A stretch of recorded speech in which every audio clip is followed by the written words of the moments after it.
The country around the Waygate was rolling, forested hills, but aside from the gates themselves there was no sign of any ogier grove. Most of the trees were grey skeletons clawing at the sky. Fewer evergreens than Rand was used to dotted the forest, and of them, dead brown needles and leaves covered many. Loyal made no comment beyond a sad shaking of his head. "As dead as the blasted lands," Nynaeve said, frowning. Egwene pulled her cloak around her and shivered. "At least we're out," Perrin said, and Mat added, "Out where?" "Shi'Nar," Lan told them. "We're in the Borderlands." In his hard voice was a note that said, home almost. Rand gathered his cloak against the cold. The Borderlands. Then the Blight was close by. The Blight, the eye of the world. And what they had come to do. "We're close to Fal Dara," Moiraine said. "Only a few miles." Across the treetops, towers rose to the north and east of them, dark against the morning sky. Between the hills and the woods, the towers often vanished as they rode, only to reappear again when they topped a particularly tall rise. Rand noticed trees split open, as if struck by lightning. "The cold," Lan answered when he asked. "Sometimes the winter is so cold here the sap freezes and trees burst. There are nights when you can hear them cracking like fireworks, and the air is so sharp you think that might shatter too. There are more than usual this winter past." Rand shook his head. Trees bursting? And that was during an ordinary winter. What must this winter have been like? Surely like nothing he could imagine. "Who says winter's past?" Mat said, his teeth chattering. "Why this, a fine spring sheep-herder," Lan said. "A fine spring to be alive. But if you want warm, well, it will be warm in the Blight." Softly, Mat muttered, "Blood and ashes. Blood and bloody ashes." Rand barely heard him, but it sounded heartfelt. They began to pass farms, but though it was the hour for midday meals to be cooking, no smoke rose from the high stone chimneys. The fields were empty of men and livestock, both, though sometimes a plough or a wagon stood abandoned, as if the owner meant to be back any minute. At one farm close by the road, a lone chicken scratched in the yard. One barn door swung freely with the wind, the other had broken off the bottom hinge and hung at an angle. The tall house, odd to Rand's Two Rivers eyes, with its sharp peaked roof of big wooden shingles running almost to the ground, was still and silent. No dog came out to bark at them. A scythe lay in the middle of the barnyard. Buckets were overturned in a heap beside the well. Moiraine frowned at the farmhouse as they rode by. She lifted Aldib's reins, and the white mare quickened her pace. The Eamon's fielders were clustered with, loyal a little behind the Aes Sedai and the warder. Rand shook his head. He could not imagine anything growing there ever. But then he could not really imagine the ways either.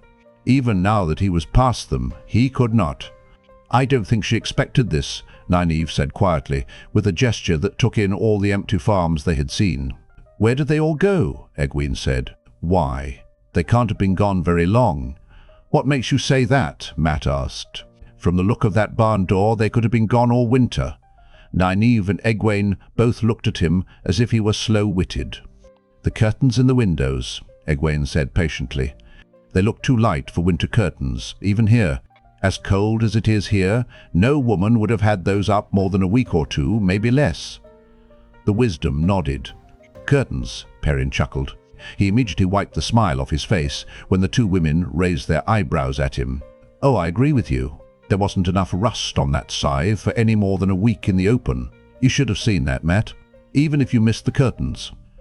Rand glanced sideways at Perrin, trying not to stare. His eyes were sharper than Perrin's, or had been when they used to hunt rabbits together. But he had not been able to see that scythe blade well enough to make out any rust. "I really don't care where they went," Mat grumbled. "I just want to find some place with a fire. Soon." "But why did they go?" Ram said under his breath. The Blight was not far off here. The Blight, where all the Fades and Trollocs were, those not down in Andor chasing them. The Blight, where they were going. He raised his voice enough to be heard by those close to him. "Nynaeve, maybe you and Egwene don't have to go to the Eye with us." The two women looked at him as if he were speaking gibberish, but with the Blight so close he had to make one last try. "Maybe it's enough for you to be close. Moiraine didn't say you have to go, or you, Royal. You could stay at Fal Dara until we come back, or you could start for Tar Valon. Maybe there'll be a merchant train, or I'll bet Moiraine would even hire a coach. We will meet in Tar Valon when it's all over. Tavern. Loyal's sigh was a rumble like thunder on the horizon. You swirl lives around you, Randall Thor, you and your friends. Your fate chooses ours. The OGA shrugged, and suddenly a broad grin split his face. Besides, it will be something to meet the Green Man. Elder Haman always talks about his meeting with the Green Man, and so does my father and most of the elders. So many, Perrin said. The stories say the Green Man is hard to find, and no one can find him twice. Not twice, no, Loyal agreed. But then I have never met him, and neither have you. He doesn't seem to avoid Ogier quite the way he does you humans. He knows so much about trees. Even the tree songs, Rand said. The point I was trying to make is... The wisdom cut him off. She says Egwene and I are part of the pattern, too, all woven in with you three. If she is to be believed, there's something about the way that piece of the pattern is woven that might stop the Dark One. And I'm afraid I do believe her. Too much has happened not to. But if Egwene and I go away, what might we change about the pattern? I was only trying to... Again, Nynaeve interrupted sharply. I know what you were trying to do. She looked at him until he shifted uneasily in his saddle. Then her face softened. I know what you were trying to do, Rand. I have little liking for any Aes Sedai, and this one least of all, I think.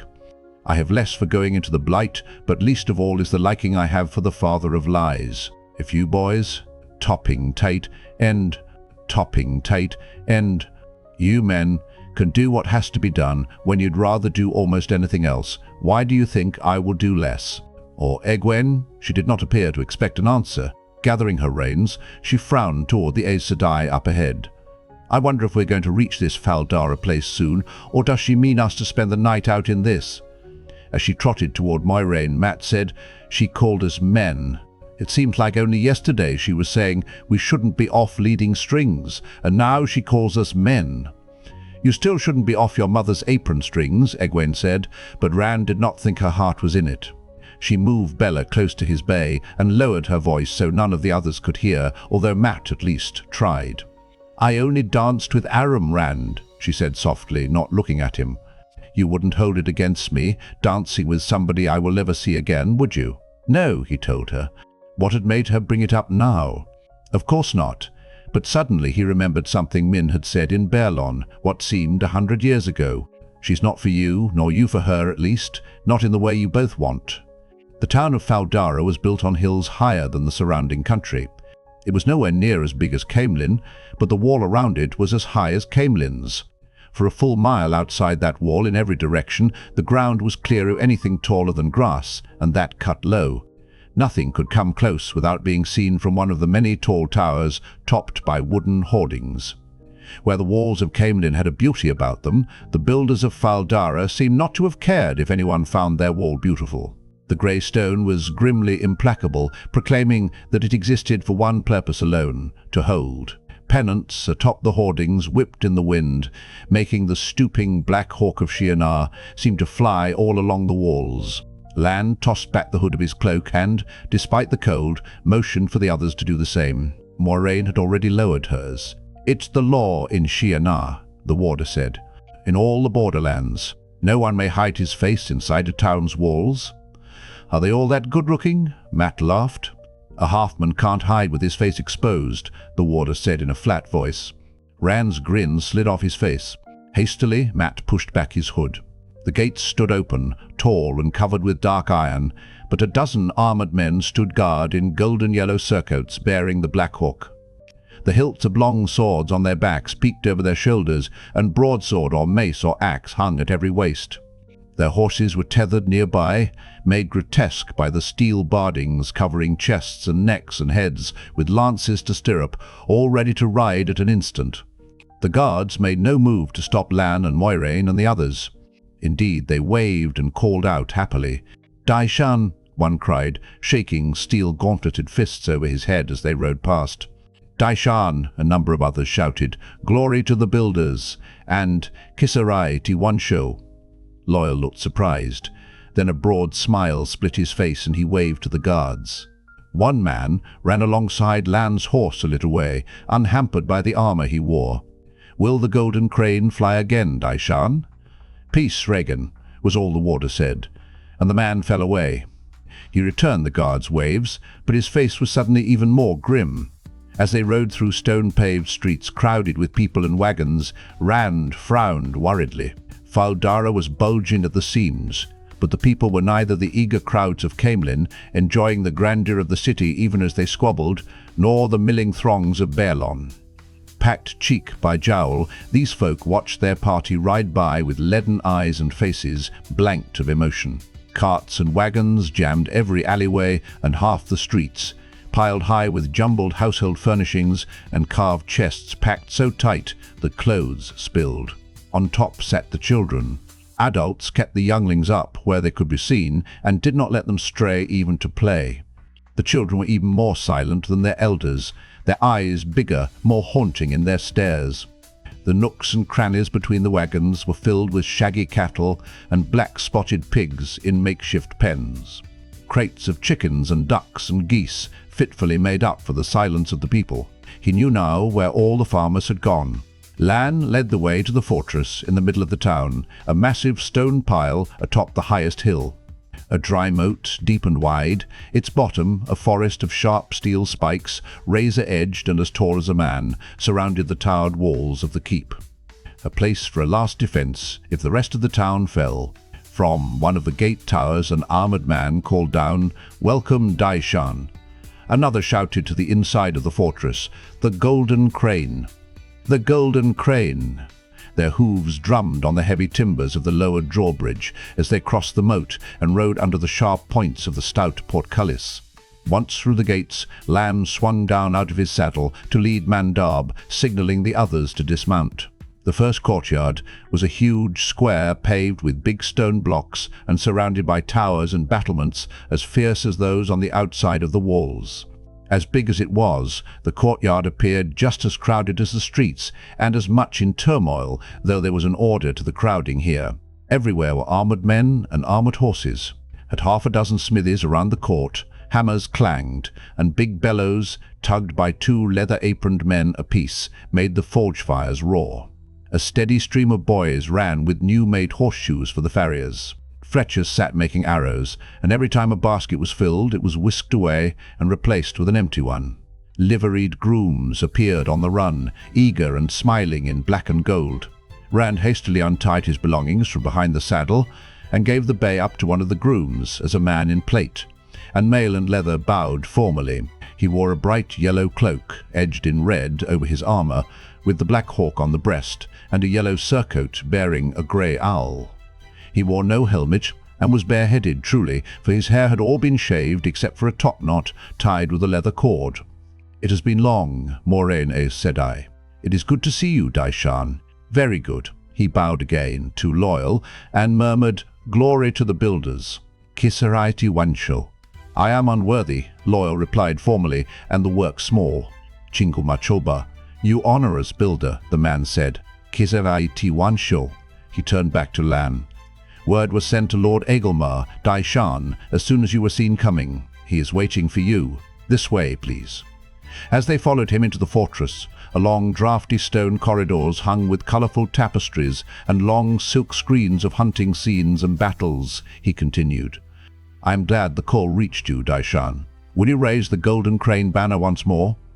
The halls were stark except for the wall hangings, and even they used the fewest figures made with the fewest lines necessary to convey meaning, though in bright colours. "Are things really as bad as they appear, Ingtar?" Lan asked quietly. Rand wondered if his own ears were twitching like Lowell's. The man's topknot swayed as he shook his head, but he hesitated before putting on a grin. "Things are never as bad as they appear, Daishan. A little worse than usual this year, that is all. The raids continued through the winter, even in the hardest of it. But the raiding was no worse than anywhere else along the border. They still come in the night, but what else can be expected in the spring, if this can be called spring? Scouts return from the Blight, those who do come back with news of Trolloc camps, always fresh news of more camps. But we will meet them at Tarwin's Gap, Daishan, and turn them back, as we always have." "Of course," Lan said, but he did not sound certain. Ingtar's grin slipped, but came back immediately. Silently, he showed them into Lord Agelmar's study, then claimed the press of his duties and left.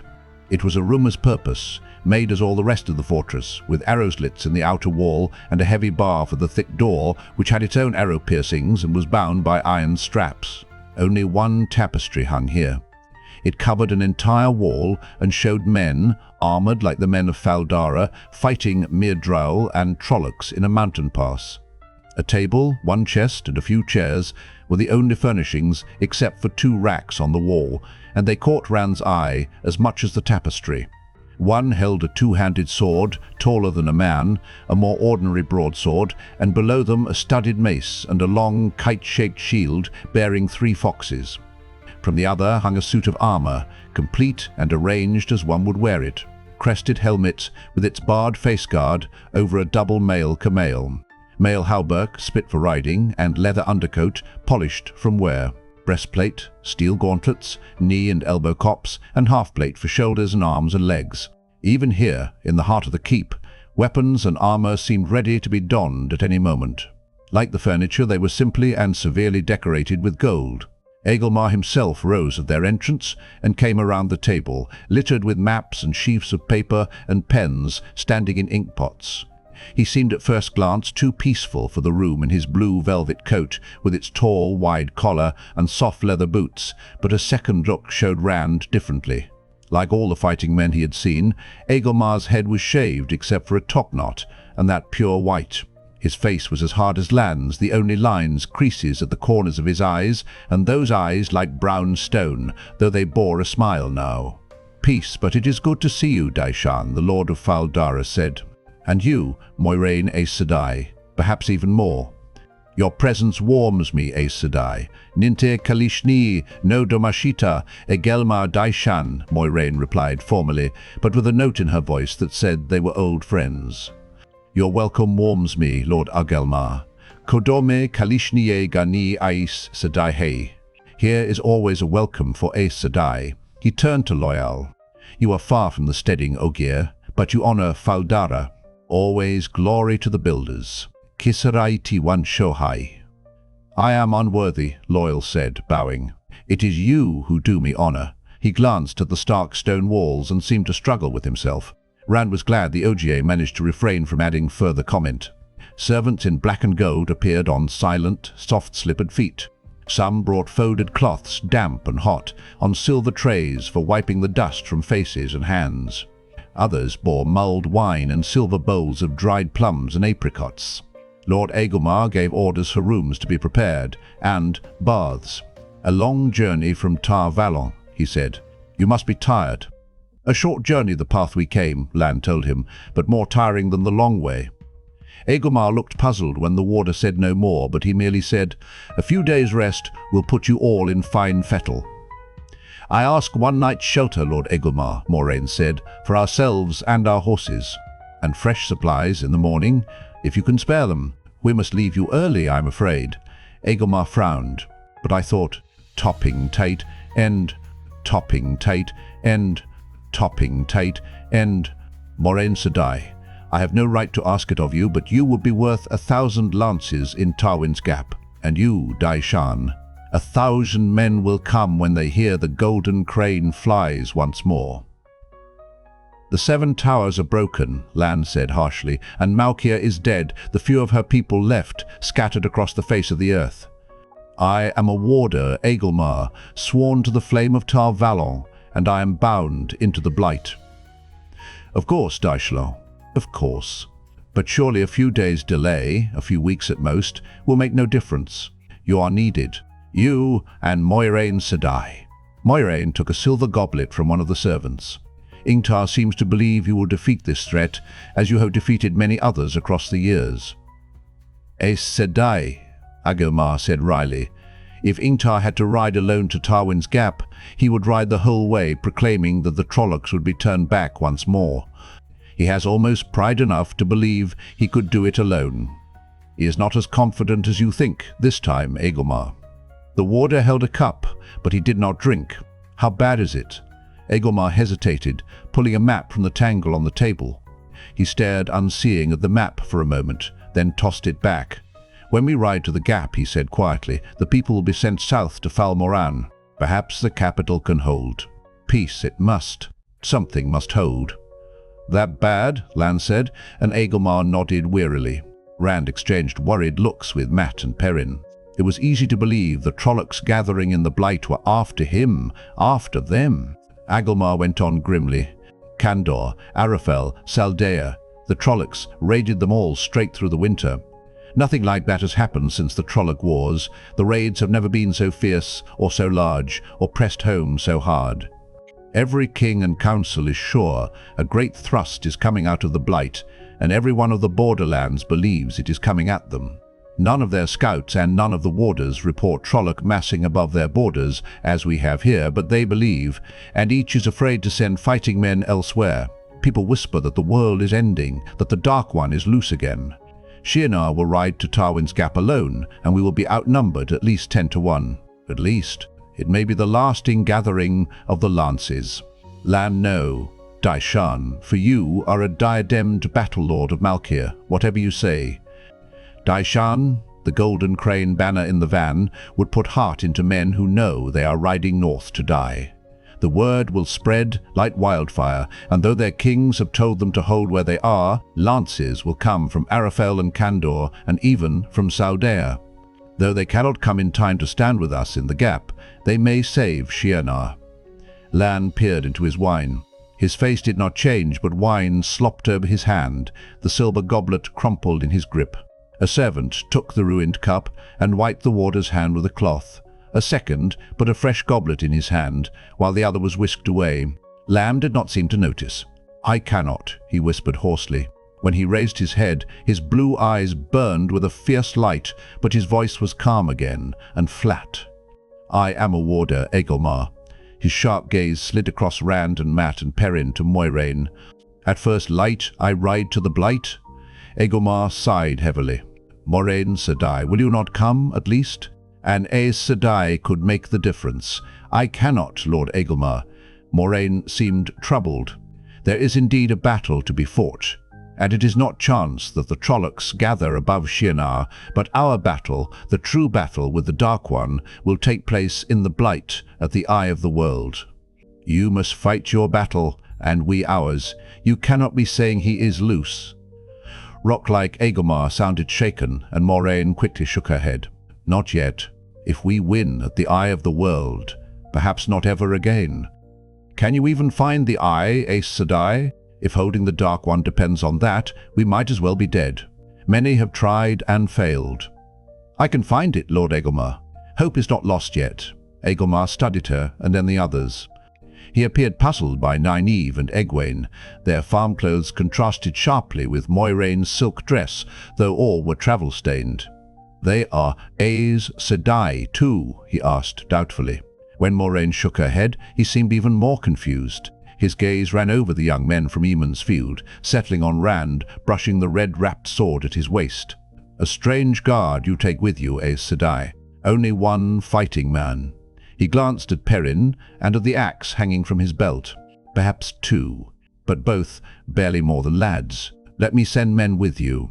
100 lances, more or less, will make no difference in the gap, but you will need more than one warder and 3 youths, and 2 women will not help, unless they are Aiel in disguise. The Blight is worse than usual this year. It stirs." 100 lances would be too many, Lan said, "and 1,000 not enough. The larger the party we take into the Blight, the more chance we will attract attention. We must reach the eye without fighting if we can. You know the outcome is all but foretold when Trollocs force battle inside the Blight." Agelmar nodded grimly, but he refused to give up. "Fewer then. Even 10 good men would give you a better chance of escorting Moiraine Sedai and the other 2 women to the Green Man than will just these young fellows." Rand abruptly realized the Lord of Fal Dara assumed it was Nynaeve and Egwene who with Moiraine would fight against the Dark One. It was natural. Natural. That sort of struggle meant using the one power, and that meant women. That sort of struggle means using the power. He tucked his thumbs behind his sword belt and gripped the buckle hard to keep his hands from shaking. "No men," Moiraine said. Agelmar opened his mouth again, and she went on before he could speak. It is the nature of the eye, and the nature of the green man. How many from Fal Dara have ever found the green man and the eye? Ever? Agelmar shrugged. Since the War of the 100 Years, you could count them on the fingers of one hand. No more than 1 in 5 years from all the Borderlands together. No one finds the eye of the world, Moiraine said, unless the green man wants them to find it. Need is the key, and intention. I know where to go. I have been there before. Rand's head whipped around in surprise. His was not the only one among the Eamon's fielders, but the Aes Sedai did not seem to notice. But one among us seeking Dory, seeking to add his name to those 4, and we may never find it, though I take us straight to the spot I remember. You have seen the green man, Moiraine Sedai? The Lord of Fal Dara sounded impressed, but in the next breath he frowned. But if you have already met him once, topping tight, and need is the key, Moiraine said softly, and there can be no greater need than mine, than ours. And I have something those other seekers have not. Her eyes barely stirred from Agelmar's face, but Rand was sure they had drifted toward Loial just for an instant before the Aes Sedai pulled them back. Rand met the Ogier's eyes, and Loial shrugged. Tavarin, the Ogier said softly. Agelmar threw up his hands. It will be as you say, Aes Sedai, peace. If the real battle is to be at the eye of the world, I am tempted to take the Black Hawk banner after you instead of to the Gap. I could cut a path for you. That would be disaster, Lord Agelmar, both at Tarwin's Gap and at the Eye. You have your battle, and we ours. Peace. As you say, Aes Sedai. Having reached a decision, however much he disliked it, the shaven-headed Lord of Fal Dara seemed to put it out of his mind. He invited them to table with him, all the while making conversation about hawks and horses and dogs, but with never a mention of Trollocs or Tarwin's Gap or the Eye of the World. The chamber where they ate was as stark and plain as Lord Agelmar's study had been, with little more furnishing it than the table and chairs themselves, and they were severe in line and form. Beautiful, but severe. A big fireplace warmed the room, but not so much that a man called out hurriedly would be stunned by the cold outside. Liveried servants brought soup and bread and cheese, and the talk was of books and music, until Lord Agelmar realized the Eamon's field folk were not talking. Like a good host, he asked gently probing questions designed to bring them out of their quiet. Ram soon found himself competing to tell about Emond's field and the 2 rivers. It was an effort not to say too much. He hoped the others were guarding their tongues, Mat especially. Nynaeve alone held herself back, eating and drinking silently. There's a song in the 2 rivers, Mat said, coming home from Tarwin's Gap. He finished hesitantly, as if suddenly realizing that he was bringing up what they had been avoiding, but Agelmar handled it smoothly. Little wonder. Few lands have not sent men to hold back the Blight over the years. Rand looked at Mat and Perrin. Mat silently formed the word Manetherin. Agelmar whispered to one of the servants, and while others cleared the table, that man vanished and returned with a canister and clay pipes for Lan, Loial, and Lord Agelmar. 2 rivers, Tabach, the Lord of Fal Dara said as they filled their pipes. Hard to come by here, but worth the cost. When Loial and the 2 older men were puffing contentedly, Agelmar glanced at the Ogier. You seem troubled, Builder. Not beset by the longing, I hope. How long have you been away from the steading? It is not the longing, I have not been gone such a time as that. Loial shrugged, and the blue-grey streamer rising from his pipe made a spiral above the table as he gestured. I expected, hoped, that the grove would still be here. Some remnant of Mafol Dadaranel at least. Kaiser It Shol, Agelmar murmured. The Trolloc Wars left nothing but memories, Loial, son of Aron, and people to build on them. They could not duplicate the builder's work, any more than could I. Those intricate curves and patterns your people create are beyond human eyes and hands to make. Perhaps we wished to avoid a poor imitation that would only have been an ever-present reminder to us of what we had lost. There is a different beauty in simplicity, in a single line placed just so, a single flower among the rocks. The harshness of the stone makes the flower more precious. We try not to dwell too much on what is gone. The strongest heart will break under that strain. The rose petal floats on water, Lan recited softly. The kingfisher flashes above the pond. Life and beauty swirl in the midst of death. Yes, Agelmar said. Yes. That one has always symbolized the whole of it to me, too. The two men bowed their heads to one another. Poetry out of Lan? The man was like an onion. Every time Rand thought he knew something about the warder, he discovered another layer underneath. Loyal nodded slowly. Perhaps I also dwell too much on what is gone. And yet, the groves were beautiful. But he was looking at the stark room as if seeing it anew, and suddenly finding things worth seeing. Ingtar appeared and bowed to Lord Agelmar. Your pardon, Lord, but you wanted to know of anything out of the ordinary, however small. Yes, what is it? A small thing, Lord. A stranger tried to enter the town. Not of Shienar, by his accent, a Lugarder. Sometimes, at least. When the South Gate guards attempted to question him, he ran away.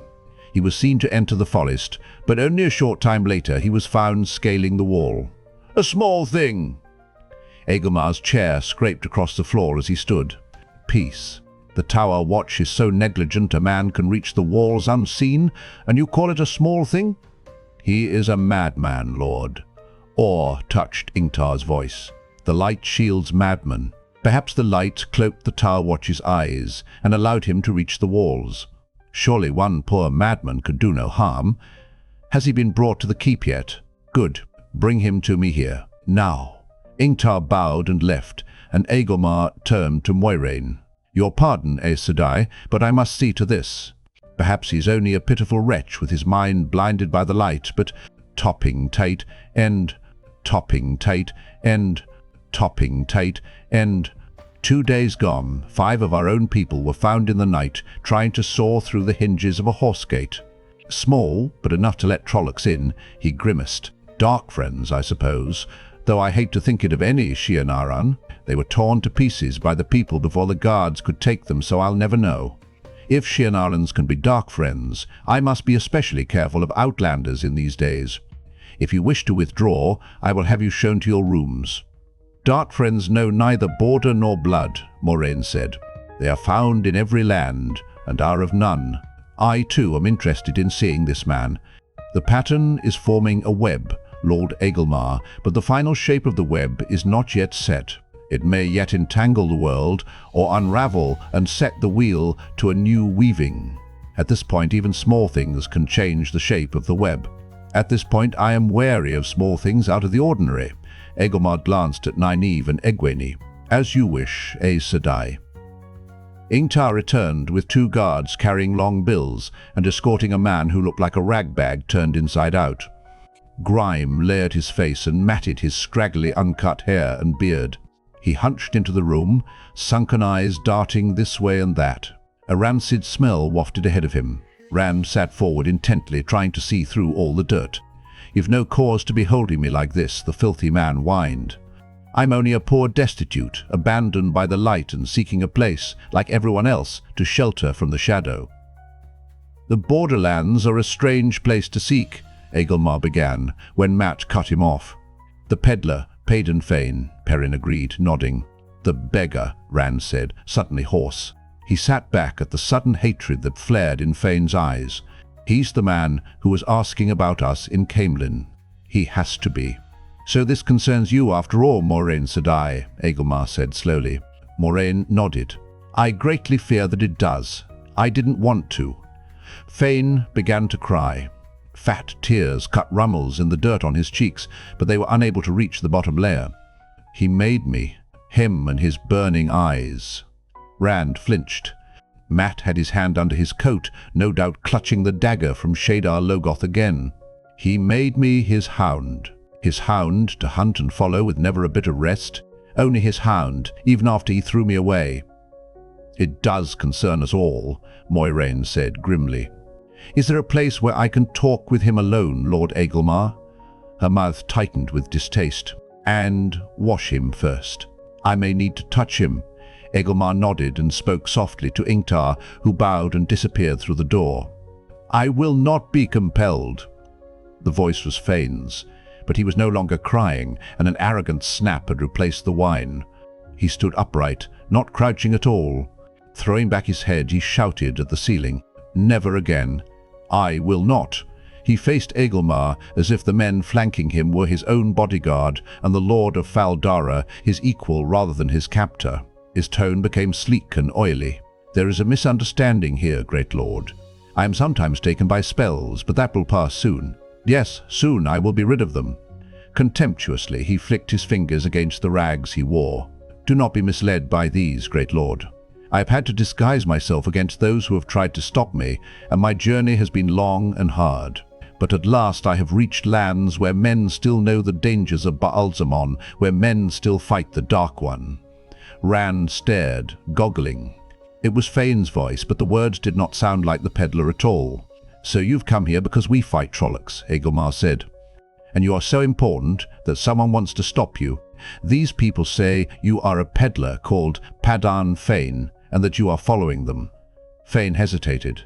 He glanced at Moiraine and hurriedly pulled his eyes away from the Aes Sedai. His gaze ran across the Eamon's fielders, then jerked back to Agelmar. Rand felt the hate in that look, and the fear. When Fane spoke again, though, his voice was unruffled. "Padan Fane is simply one of the many disguises I have been forced to wear over the years. Friends of the Dark pursue me, for I have learned how to defeat the Shadow. I can show you how to defeat him, great lord." "We do as well as men can," Agelmar said dryly. "The wheel weaves as the wheel wills, but we have fought the Dark One almost since the breaking of the world, without peddlers to teach us how.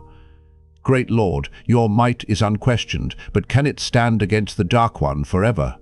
Do you not often find yourself pressed to hold? Forgive my temerity, great lord, he will crush you in the end, as you are. I know, believe me, I do. But I can show you how to scour the shadow from the land, great lord." His tone became even more unctuous, though still haughty. "If you but try what I advise, you will see, great lord. You will cleanse the land. You, great lord, can do it, if you direct your might in the right direction. Avoid letting Tar Valon entangle you in its snares, and you can save the world. Great lord, you will be the man remembered through history for bringing final victory to the light." The guards held their places, but their hands shifted on the long shafts of the bills, as if they thought they might have to use them. "He thinks a great deal of himself for a peddler," Agelmar said to Lan over his shoulder. "I think Intar is right. He is mad." Fane's eyes tightened angrily, but his voice remained smooth. "Great lord, I know my words must appear grandiose, but if you will only—" He cut off abruptly, stepping back as Moiraine rose and started slowly around the table. Only the guards' lowered bills kept Fane from backing right out of the room. Stopping behind Mat's chair, Moiraine put a hand on his shoulder and bent to whisper in his ear. Whatever she said, the tension went out of his face, and he took his hand from under his coat. The Aes Sedai went on until she stood beside Agelmar, confronting Fane. As she came to a halt, the peddler sank into a crouch once more. "I hate him," he whimpered. "I want to be free of him. I want to walk in the light again."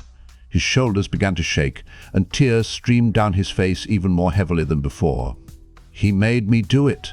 I am afraid he is more than a peddler, Lord Agelmar," Moiraine said. "Less than human, worse than vile, more dangerous than you can imagine. He can be bathed after I have spoken with him. I dare not waste a minute. Come, Lan." An itchy restlessness had Rand pacing beside the dining table. 12 strides. The table was exactly 12 strides long, no matter how many times he stepped it off. Irritably, he made himself stop keeping tally. Stupid thing to be doing. I don't care how long the bloody table is. A few minutes later, he discovered that he was counting the number of trips he made up the table and back. What is he saying to Moiraine and Lan? Does he know why the Dark One is after us? Does he know which of us the Dark One wants? He glanced at his friends.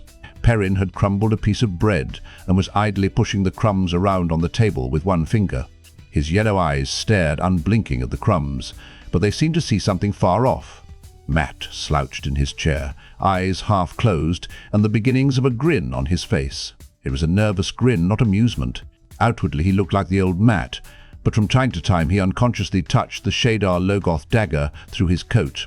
What is Fane telling her? What does he know? Loyal, at least, did not look worried.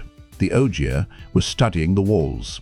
First he had stood in the middle of the room and stared, turning slowly in a circle. Now he was almost pressing his broad nose against the stone, while he gently traced a particular join with fingers thicker than most men's thumbs. Sometimes he closed his eyes, as if the feeling was more important than seeing. His ears gave an occasional twitch, and he muttered to himself in Ogier, appearing to have forgotten anyone else was in the room with him. Lord Agelmar stood talking quietly with Nynaeve and Egwene in front of the long fireplace at the end of the room. He was a good host, adept at making people forget their troubles. Several of his stories had Egwene giggles. Once even Nynaeve threw back her head and roared with laughter.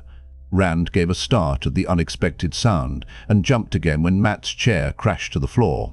"Blood and ashes," Mat growled, ignoring the way Nynaeve's mouth tightened at his language. "What's taking her so long?" He righted his chair and sat back down without looking at anyone. His hand strayed to his coat. The Lord of Fal Dara looked at Mat disapprovingly. His gaze took in Rand and Perrin without any improvement, then turned back to the women. Rand's pacing had taken him close to them. "My lord," Egwene was saying, as glibly as if she'd been using titles all of her life, "I thought he was a warder, but you call him Daishan and talk about a golden crane banner, and so did those other men. Sometimes you sound almost as if he's a king. I remember once Moiraine called him the last Lord of the Seven Towers. Who is he?" Nynaeve began studying her cup intently, but it was obvious to Rand that abruptly she was listening even more closely than was Egwene. Rand stopped and tried to overhear, without seeming to eavesdrop. "Lord of the Seven Towers," Agelmar said with a frown. "An ancient title, Lady Egwene. Not even the High Lords of Tyr have older, though the Queen of Andor comes close." He heaved a sigh and shook his head. "He will not speak of it, yet the story is well known along the border. He is a king, or should have been, or Lan Mandragoran, Lord of the Seven Towers, Lord of the Lakes, crownless King of the Malkier." His shaven head lifted high, and there was a light in his eye, as if he felt a father's pride. His voice grew stronger, filled with the force of his feeling. The whole room could hear without straining. "We of Shienar call ourselves Bordermen, but fewer than 50 years ago, Shienar was not truly of the Borderlands. North of us, and of Arafel, was Malkier. The lances of Shienar rode north, but it was Malkier that held back the Blight. Malkier, peace favor her memory, and the light illumine her name." "Lan is from Malkier," the wisdom said softly, looking up. She seemed troubled. It was not a question, but Agelmar nodded. "Yes, Lady Nynaeve, he is the son of Al-Akir Mandragoran, last crowned king of the Malkieri." How did he become as he is? The beginning, perhaps, was Lane. On a dare, Lan Mandragoran, the king's brother, led his lances through the Blight to the blasted lands, perhaps to Sheol Ghul itself. Lane's wife Brienne made that dare for the envy that burned her heart, that all Akir had been raised to the throne instead of Lane. The king and Lane were as close as brothers could be, as close as twins even after the royal ale was added to Akir's name, but jealousy racked Brienne. Lane was acclaimed for his deeds, and rightfully so, but not even he could outshine Al-Akir. He was man and king, such as comes once in 100 years, if that. Peace favor him and Eliana. Lane died in the blasted lands with most of those who followed him, men Malkier could ill afford to lose, and Brienne blamed the king, saying that Sheol Ghul itself would have fallen if Al-Akir had led the rest of the Malkieri north with her husband. For revenge, she plotted with Cowin Gamallan, called Cowin Fairheart, to seize the throne for her son Izam. Now Fairheart was a hero almost as well loved as Al-Akir himself, and one of the great lords. But when the great lords had cast the rods for king, only two separated him from Akir, and he never forgot that two men laying a different color on the crowning stone would have set him on the throne instead. Between them, Cowin and Brienne moved soldiers back from the Blight to seize the Seven Towers, stripping the border forts to bare garrisons. But Cowin's jealousy ran deeper. Disgust tinged Agelmar's voice. Fairheart, the hero whose exploits in the Blight were sung throughout the Borderlands, was a dark friend. With the border forts weakened, Trollocs poured into Malkier like a flood. King Al-Akir and Lane together might have rallied the land. They had done so before, but Lane's doom in the blasted lands had shaken the people, and the Trolloc invasion broke men's spirit and their will to resist. Too many men, Overwhelming numbers pushed the Malkieri back into the heartland. Brienne fled with her infant son Issam, and was run down by Trollocs as she rode south with him. No one knows their fate of a certainty, but it can be guessed. I can find pity only for the boy. When Cowin Fairheart's treachery was revealed, and he was taken by young Jane Charon, already called Jane Farstrider. When Fairheart was brought to the Seven Towers in chains, the great lords called for his head on a pike. But because he had been second only to Al-Akir and Lane in the hearts of the people, the king faced him in single combat and slew him. Al-Akir wept when he killed Cowin. Some say he wept for a friend who had given himself to the shadow, and some say for Malkier. The Lord of Fal Dara shook his head sadly. The first peal of the doom of the Seven Towers had been struck. There was no time to gather aid from Shienar or Arafel, and no hope that Malkier could stand alone, with 5,000 of her lances dead in the blasted lands, her border forts overrun. Al-Akir and his queen, Eliana, had Lan brought to them in his cradle. Into his infant hands they placed the sword of Malkieri kings, the sword he wears today, a weapon made by Sedai during the War of Power, the War of the Shadow that brought down the Age of Legends. They anointed his head with oil, naming him Dai Shan, a diademed battle lord, and consecrated him as the next king of the Malkieri, and in his name they swore the ancient oath of Malkieri kings and queens. Agelmar's face hardened, and he spoke the words as if he too had sworn that oath, or one much similar. To stand against the shadow so long as iron is hard and stone abides. To defend the Malkieri while one drop of blood remains. To avenge what cannot be defended. The words rang in the chamber. Eliana placed a locket around her son's neck for remembrance, and the infant, wrapped in swaddling clothes by the queen's own hand, was given over to 20 chosen from the king's bodyguard, the best swordsmen, the most deadly fighters. Their command to carry the child to Fal Moran. Then did Al-Akir and Eliana lead the Malkieri out to face the shadow one last time. There they died, at Herat's crossing, and the Malkieri died, and the Seven Towers were broken. Shienar and Arafel and Kandor met the Halfmen and the Trollocs at the stair of Jehaen, and threw them back, but not as far as they had been. Most of Malkier remained in Trolloc hands, and year by year, mile by mile, the Blight has swallowed it. Agelmar drew a heavy-hearted breath. When he went on, there was a sad pride in his eyes and voice. Only 5 of the bodyguards reached Fal Moran alive, every man wounded, but they had the child unharmed. From the cradle they taught him all they knew. He learned weapons as other children learned toys, and the Blight as other children their mother's garden. The oath sworn over his cradle is graven in his mind. There is nothing left to defend, but he can avenge. He denies his titles, yet in the Borderlands he is called the Uncrowned, and if ever he raised the golden crane of Malkier, an army would come to follow. But he will not lead men to their deaths. In the Blight he courts death as a suitor courts a maiden, but he will not lead others to it. If you must enter the Blight, and with only a few, there is no man better to take you there, nor to bring you safely out again. He is the best of the warders, and that means the best of the best. You might as well leave these boys here to gain a little seasoning and put your entire trust in Lan. The Blight is no place for untried boys. Matt opened his mouth and shut it again at a look from Rand. I wish he'd learned to keep it shut. Nynaeve had listened just as wide-eyed as Egwene, but now she was staring into her cup again, her face pale. Egwene put a hand on her arm and gave her a sympathetic look. Moiraine appeared in the doorway, Lan at her heels. Nynaeve turned her back on them. What did he say? Rand demanded. Matt rose, and Perrin too. Country oaf, Agelmar muttered, then raised his voice to a normal tone. Did you learn anything, Sedai? Or is he simply a madman?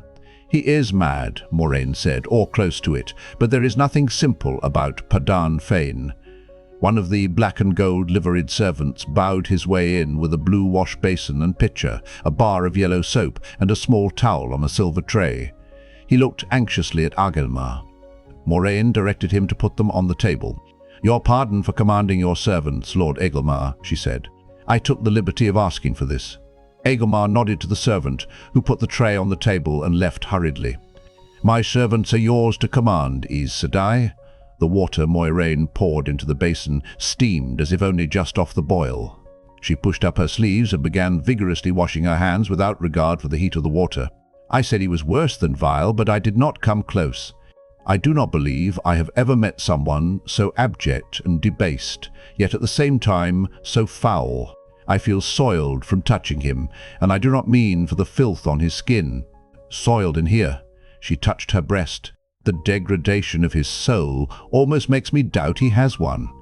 There is something worse to him than a dark friend. He looked so pitiful, Egwene murmured. I remember him arriving in Eamon's Field each spring, always laughing and full of news from outside. Surely there's some hope for him. No man can stand in the shadows so long that he cannot find the light again, she quoted. The Aes Sedai toweled her hands briskly. I have always believed it so, she said. Perhaps Padan Fain can be redeemed, but he has been a dark friend more than 40 years, and what he has done for that, in blood and pain and death, would freeze your heart to hear. Among the least of these, though not small to you, I suspect, he brought the Trollocs to Eamon's Field. Yes, Rand said softly. He heard Egwene gasp. I should have guessed. Burn me, I should have as soon as I recognized him. Did he bring any here? Mat asked. He looked at the stone walls around them and shivered. Rand thought he was remembering the mid-rail more than Trollocs. Walls had not stopped the fate at Baerlon or at Whitebridge. If he did. Agelmar laughed. They'll break their teeth on the walls of Fal Dara. Many others have before. He was speaking to everyone, but obviously addressing his words to Egwene and Nynaeve from the glances he gave them. And do not worry yourself about half-men either. Mat's face reddened. Every street and alley in Fal Dara is lit by night, and no man may hide his face inside the walls. Why would Master Fain do that? Egwene asked. 3 years ago. Topping Tate, and... With a heavy sigh, Moiraine sat down, folding up as if what she had done with Fain had drained her. 3 years this summer, as far back as that. The light surely favours us, else the father of lies would have triumphed while I still sat planning in Tar Valon. 3 years, Fain has been hunting you for the Dark One. That's crazy, Rand said. He's come into the Two Rivers every spring, as regular as a clock. 3 years? We've been right there in front of him, and he never looked at any of us twice before last year. The Aes Sedai pointed a finger at him, fixing him. Fain told me everything, Rand, or almost everything. I believe he managed to hold back something important, despite all I could do, but he said enough. 3 years ago, a halfman came for him in a town in Murandy. Fain was terrified, of course, but it is considered a very great honor among dark friends to be so summoned. Fain believed he had been chosen for great things, and he had, though not in the manner he believed. He was brought north to the Blight, to the Blasted Lands, to Sheol Gul, where he met a man with eyes of fire who named himself Baalzamon. Mat shifted uneasily, and Rand swallowed hard. It had to have been that way, of course, but that did not make it any easier to accept. Only Perrin looked at the Aes Sedai as if nothing could surprise him any longer. The light protect us, Agelmar said fervently. Fain did not like what was done to him at Sheol Gul, Moiraine continued calmly. While we talked, he screamed often of fire and burning. It almost killed him, bringing it all out from where he had it hidden. Even with my healing, he is a shattered ruin. It would take much to make him whole again. I will make the effort, though, if for no other reason than to learn what more he still hides. He had been chosen because of where he did his peddling. No, she said quickly when they stirred, not the Two Rivers only, not then.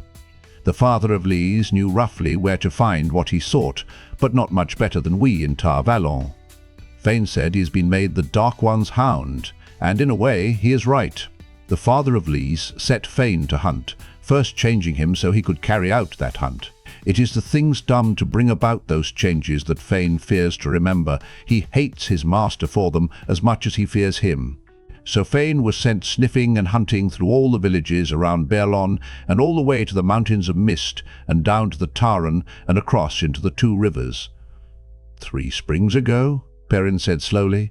I remember that spring. Fain came later than usual, but what was strange was that he lingered on. A whole week he remained, idle and gnashing his teeth about laying out money for a room at the Wine Spring Inn. Fain likes his money. I remember now, Mat said. Everybody was wondering, was he sick or had he fallen for a local woman? Not that any of them would marry a peddler, of course. As well marry one of the travelling people. Egwene raised an eyebrow at him, and he shut his mouth. After that, Fane was taken to Sheol Ghul again, and his mind was distilled. Rand's stomach turned over at the tone in the Aes Sedai's voice. It told more of what she meant than the grimace that flashed across her face. What he had, topping tight, end, topping tight, end, sensed, topping tight, end, topping tight, end, was concentrated and fed back. When he entered the two rivers the next year, he was able to choose his targets out more clearly. Indeed, more clearly even than the Dark One had expected. Fane knew for a certainty that the one he sought was one of 3 in Emon's field. Perrin grunted, and Mat began cursing in a soft monotone that even Nynaeve's glare did not stop. Agelmar looked at them curiously. Rand felt only the faintest chill and wondered at it. 3 years the Dark One had been hunting him. Topping tight, end, topping tight, end, hunting them. He was sure it should have made his teeth chatter. Moiraine did not allow Mat to interrupt her. She raised her voice enough to be heard over him. When Fane returned to Lugard, Ba'alzamon came to him in a dream. Fane abased himself and performed rites that would strike you deaf to hear the half of them, binding himself even more tightly to the Dark One. What is done in dreams can be more dangerous than what is done awake. Rand stirred at the sharp, warning look, but she did not pause. He was promised great rewards, power over kingdoms after Ba'alzamon's victory, and told that when he returned to Emon's field, he was to mark the 3 he had found. A halfman would be there waiting for him with Trollocs. We know now how the Trollocs came to the 2 rivers. There must have been an Ogier grove and a waygate at Manetheren. The most beautiful of all, Loyal said, except for Tar Valon. He had been listening as intently as everyone else. Manetheren is remembered fondly by the Ogier. Agelmar formed the name silently, his eyebrows raised in wonder. Manetheren, Lord Agelmar, Moiraine said, I will tell you how to find the waygate of Fal Dara. It must be walled up and a guard set, and none allowed near. The half-men have not learned all of the ways yet, but that waygate is to the south, and only hours from Fal Dara. The Lord of Fal Dara gave himself a shake, as if he were coming out of a trance. South? Peace. We don't need that, the light shine on us. It shall be done.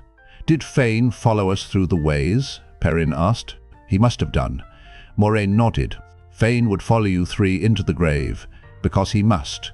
When the Myrddraal failed at Emon's field, it brought Fane with the Trollocs on our trail. The Fade would not let Fane ride with him, although he thought he should have the best horse in the 2 rivers and ride at the head of the band. The Myrddraal forced him to run with the Trollocs, and the Trollocs to carry him when his feet gave out. They talked so that he could understand, arguing about the best way to cook him when his usefulness was done. Fane claims he turned against the Dark One before they reached the Tarren. But sometimes his greed for his promised rewards seeps into the open. When we had escaped across the Tarren, the Myrddraal took the Trollocs back to the closest waygate in the Mountains of Mist and sent Fane across alone. He thought he was free then, but before he reached Baerlon, another Fade found him, and that one was not so kind. It made him sleep doubled up on himself in a Trolloc kettle at night to remind him of the price of failure. That one used him as far as Shadar-Logoth. By then, Fane was willing to give the Myrddraal his mother if it would free him. But the Dark One never willingly loosens a hold he has gained. What I did there, sending an illusion of our tracks and smell off toward the mountains, fooled the Myrddraal, but not Fane. The half-men did not believe him. Afterward, they dragged him behind them on a leash. Only when we seemed to keep always just ahead, no matter how hard they pressed, did some begin to credit him. Those were the 4 who returned to Shadar-Logoth. Fane claims it was Ba'alzamon himself who drove the Myrddraal. Agelmar shook his head contemptuously. The Dark One? Pah! The man's lying or mad. If Heartsbane were loose, we'd all of us be dead by now, or worse. Fane spoke the truth as he saw it, Moiraine said. He could not lie to me, though he hid much. His words. Ba'alzamon appeared like a flickering candle flame, vanishing and reappearing, never in the same place twice. His eyes seared the Myrddraal, and the fires of his mouth scourged us.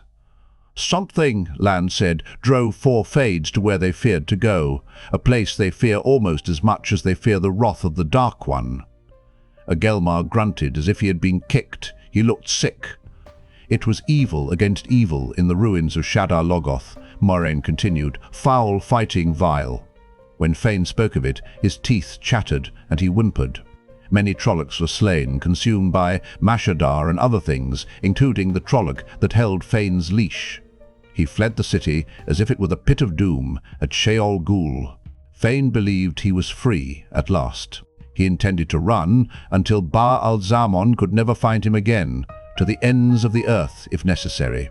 Imagine his horror when he discovered that the compulsion to hunt did not lessen. Instead, it grew stronger and sharper with every day that passed. He could not eat, except what he could scavenge while he hunted you. Beetles and lizards snatched while he ran, half-rotten refuse dug from midden heaps in the dark of night. Nor could he stop until exhaustion collapsed him like an empty sack. And as soon as he had strength to stand again, he was driven on. By the time he reached Caemlyn, he could feel his quarry even when it was a mile away. Here, in the cells below, he would sometimes look up without realizing what he was doing. He was looking in the direction of this room. Rand had a sudden itch between his shoulder blades. It was as if he could feel Fane's eyes on him then, through the intervening stone. The Aes Sedai noticed his uneasy shrug, but she went on implacably. If Fane was half mad by the time he reached Caemlyn, he sank even further when he realized that only 2 of those he sought were there. He was compelled to find all of you, but he could do no other than follow the 2 who were there either. He spoke of screaming when the waygate opened in Caemlyn. The knowledge of how to do it was in his mind. He does not know how it came there. His hands moved of their own accord, burning with the fires of Ba-al-Zaman when he tried to stop them. The owner of the shop, who came to investigate the noise, Fane murdered. Not because he had to, but out of envy that the man could walk freely out of the cellar while his feet carried him inexorably into the ways. Then Fane was the one you sensed following us, Egwene said. Lan nodded. How did he escape the sea, the Eek, topping Tate, and the black wind? Her voice shook. She stopped to swallow. It was right behind us at the waygate. He escaped, and he did not, Moiraine said. The black wind caught him and he claimed to understand the voices. Some greeted him as light to them, others feared him. No sooner did the wind envelop Fane than it fled. The light preserve us. Loyal's whisper rumbled like a giant bumblebee. Pray that it does, Moiraine said. There is much yet hidden about Padden Fane, much I must learn. The evil goes deeper in him, and stronger than in any man I have yet seen. It may be that the Dark One, in doing what he did to Fane, impressed some part of himself on the man, perhaps even unknowing some part of his intent. When I mentioned the Eye of the World, Fane clamped his jaws shut, but I felt something knowing behind the silence. If only I had the time now. But we cannot wait. If this man knows something, Agelmar said, I can get it out of him. His face held no mercy for dark friends. His voice promised no pity for Fane. If you can learn even a part of what you will face in the Blight, it's worth an extra day. Battles have been lost for not knowing what the enemy intends. Moiraine sighed and shook her head ruefully. My lord, if we did not need at least one good night's sleep before facing the Blight, I would ride within the hour, though it meant the risk of meeting a Trolloc raid in the dark. Consider what I did learn from Fane. 3 years ago, the Dark One had to have Fane brought to Sheol Ghul to touch him, despite the fact that Fane is a dark friend dedicated to his marrow. 1 year ago, the Dark One could command Fane, the Dark Friend, through his dreams. This year, Ba-al-Zaman walks in the dreams of those who live in the light, and actually appears, if with difficulty, at Shadar-Logoth. Not in his own body, of course, but even a projection of the Dark One's mind, even a projection that flickers and cannot hold, is more deathly dangerous to the world than all the Trolloc hordes combined. The seals on Sheol Ghul are weakening desperately, Lord Agelmar. There is no time. Agelmar bowed his head in acquiescence, but when he raised it again, there was still a stubborn set to his mouth. Aes Sedai, I can accept that when I lead the Lancers to Tarwin's Gap, we will be no more than a diversion or a skirmish on the outskirts of the real battle. Duty takes men where it will, as surely as does the pattern, and neither promises that what we do will have greatness. But our skirmish will be useless, even should we win, if you lose the battle. If you say your party must be small, I say well and good, but I beg you to make every effort to see that you can win. Leave these young men here, Aes Sedai. I swear to you that I can find 3 experienced men with no thought of glory in their heads to replace them, good swordsmen who are almost as handy in the Blight as Lan. Let me ride to the gap, knowing that I have done what I can to help you be victorious. I must take them and no others, Lord Agelmar, Moiraine said gently. They are the ones who will fight the battle at the eye of the world. Agelmar's jaw dropped, and he stared at Rand and Mat and Perrin. Suddenly the Lord of Fal Dara took a step back, his hand groping unconsciously for the sword he never wore inside the fortress. They aren't. Topping tight, end. Topping tight, end. Topping tight, end. You are not Red Arja, Moiraine Sedai, but surely not even you would. Topping tight, end. Topping tight, end. Sudden sweat glistened on his shaven head. They are Tavern, Moiraine said soothingly. The pattern weaves itself around them. Already the Dark One has tried to kill each of them more than once. 3 Taviran in one place are enough to change the life around them as surely as a whirlpool changes the path of a straw. When the place is the eye of the world, the pattern might weave even the father of lies into itself and make him harmless again. Agelmar stopped trying to find his sword, but he still looked at Rand and the others doubtfully. Moiraine Sedai, if you say they are, then they are, but I cannot see it. Farm boys, are you certain, Aes Sedai? The old blood, Moiraine said, split out like a river breaking into 1,000 times 1,000 streams, but sometimes streams join together to make a river again. The old blood of Manetheren is strong and pure in almost all these young men. Can you doubt the strength of Manetheren's blood, Lord Agelmar? Rand glanced sideways at the Aes Sedai. Almost all. He risked a look at Nynaeve. She had turned back to watch as well as listen, though she still avoided looking at Lan. He caught the Wisdom's eye. She shook her head. She had not told the Aes Sedai that he was not Two Rivers born. What does Moiraine know? Manetheren, Agelmar said slowly, nodding. I would not doubt that blood. Then, more quickly, the wheel brings strange times. Farm boys carry the honor of Manetheren into the Blight.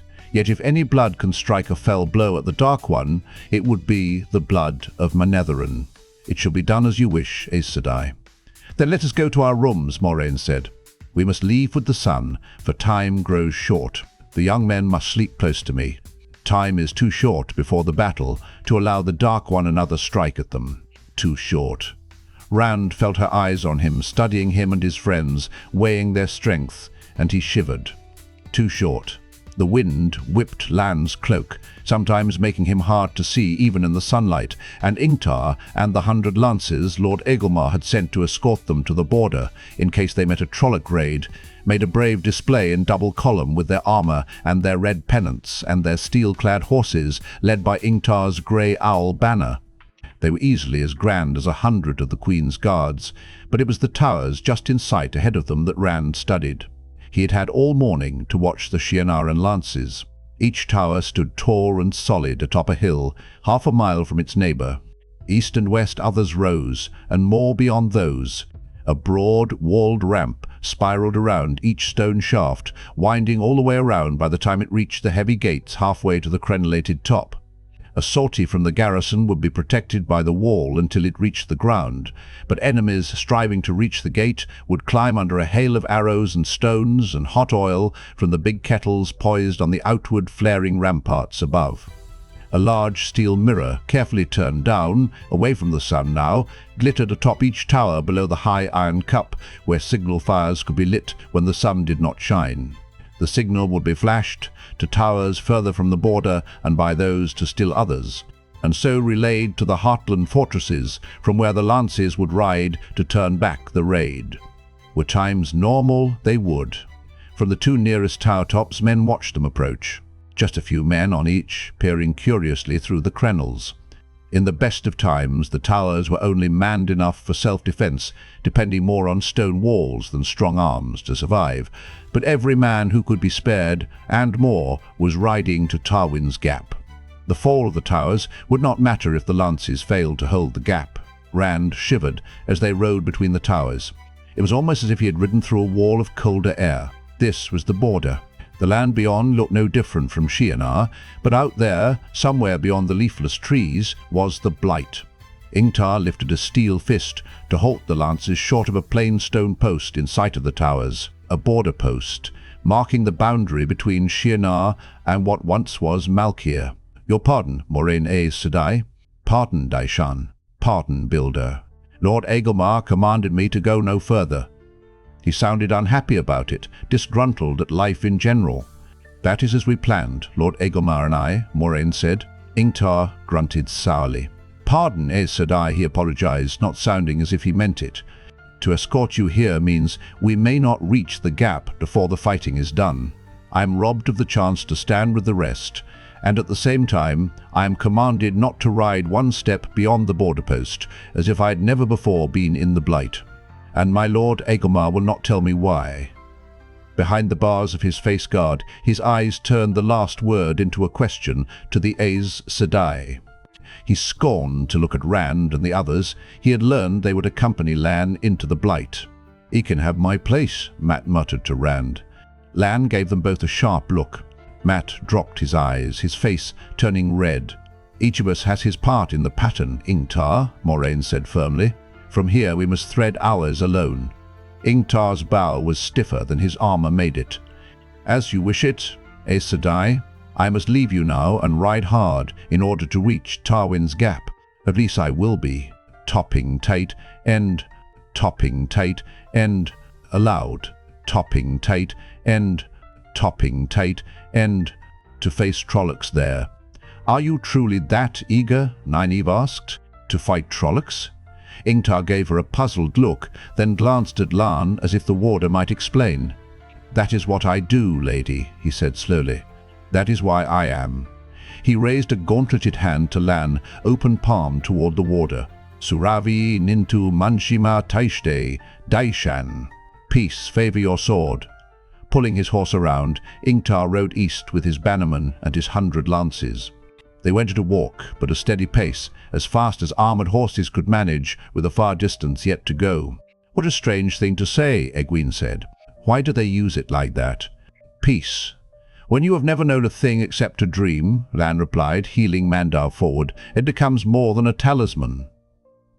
As Rand followed the warder past the stone border post, he turned in his saddle to look back, watching Ingtar and the lances disappear behind barren trees, and the border post vanish, and last of all the towers on their hilltops, looking over the trees.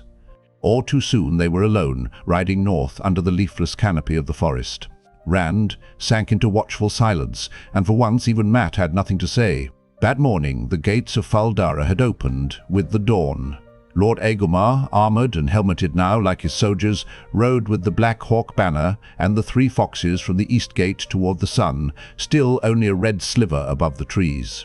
Like a steel snake undulating to mounted kettle drums, the column wound its way out of the town 4 abreast, Agelmar at its head hidden in the forest before its tail left Fal Dara keep.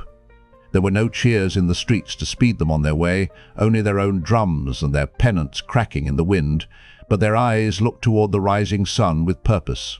Eastward they would join other steel serpents from Fal Moran, behind King Esar himself with his sons at his side, and from Angkor Dale that held the eastern marches and guarded the spine of the world, from Mos Shirare and Fal Sion and Camron Khan and all the other fortresses in Shienar, great and small. Joined into a greater serpent, they would turn north to Tywin's Gap. Another exodus had begun at the same time, using the King's Gate that led out on the way to Fal Moran. Carts and wagons, people mounted and people afoot, driving their livestock, carrying children on their backs, faces as long as the morning shadows. Reluctance to leave their homes, perhaps forever, slowed their feet, yet fear of what was coming spurred them, so that they went in bursts, feet dragging, then breaking into a run for a dozen paces, only to fall back, once more, to shuffling through the dust. A few paused outside the town to watch the soldiers' armored line winding into the forest. Hope blossomed in some eyes, and prayers were muttered, prayers for the soldiers, prayers for themselves, before they turned south again, trudging. The smallest column went out of the Malkier gate. Left behind were a few who would remain, soldiers and a sprinkling of older men, their wives dead and their grown children, making the slow way south. A last handful, so that whatever happened in Tarwin's Gap, Fal Dara would not fall undefended. Ingtar's grey owl led the way, but it was Moiraine who took them north, the most important column of all and the most desperate. For at least an hour after they passed the border post, there was no change in land or forest. The warder kept them at a hard pace, as fast a walk as the horses could maintain, but Rand kept wondering when they would reach the Blight. The hills became a little higher, but the trees and the creepers and the underbrush were no different than what he had seen in Shiennar, grey and all but leafless. He began to feel warmer, warm enough to sling his cloak across the pommel of his saddle. "This is the best weather we've seen all year," Egwene said, shrugging out of her own cloak. Nynaeve shook her head, frowning as if listening to the wind. "It feels wrong," Rand nodded. He could feel it too, though he could not say what it was exactly he was feeling. The wrongness went beyond the first warmth he could remember out of doors this year. It was more than the simple fact that it should not be so warm this far north. It must be the Blight. But the land was the same. The sun climbed high, a red ball that could not give so much warmth despite the cloudless sky. A little while later he unbuttoned his coat. Sweat trickled down his face. He was not the only one. Matt took his coat off, openly displaying the gold and ruby dagger, and wiped his face with the end of his scarf. Blinking, he rewound the scarf into a narrow band, low over his eyes. Nynaeve and Egwene fanned themselves. They rode slumped, as if they were wilting. Loyal undid his high-collared tunic all the way down, and his shirt as well. The Ogier had a narrow strip of hair up the middle of his chest, as thick as fur. He muttered apologies all around. "You must forgive me. Steading Shangtai is in the mountains, and cool." His broad nostrils flared, drawing in air that was becoming warmer by the minute. "I don't like this heat, and damp."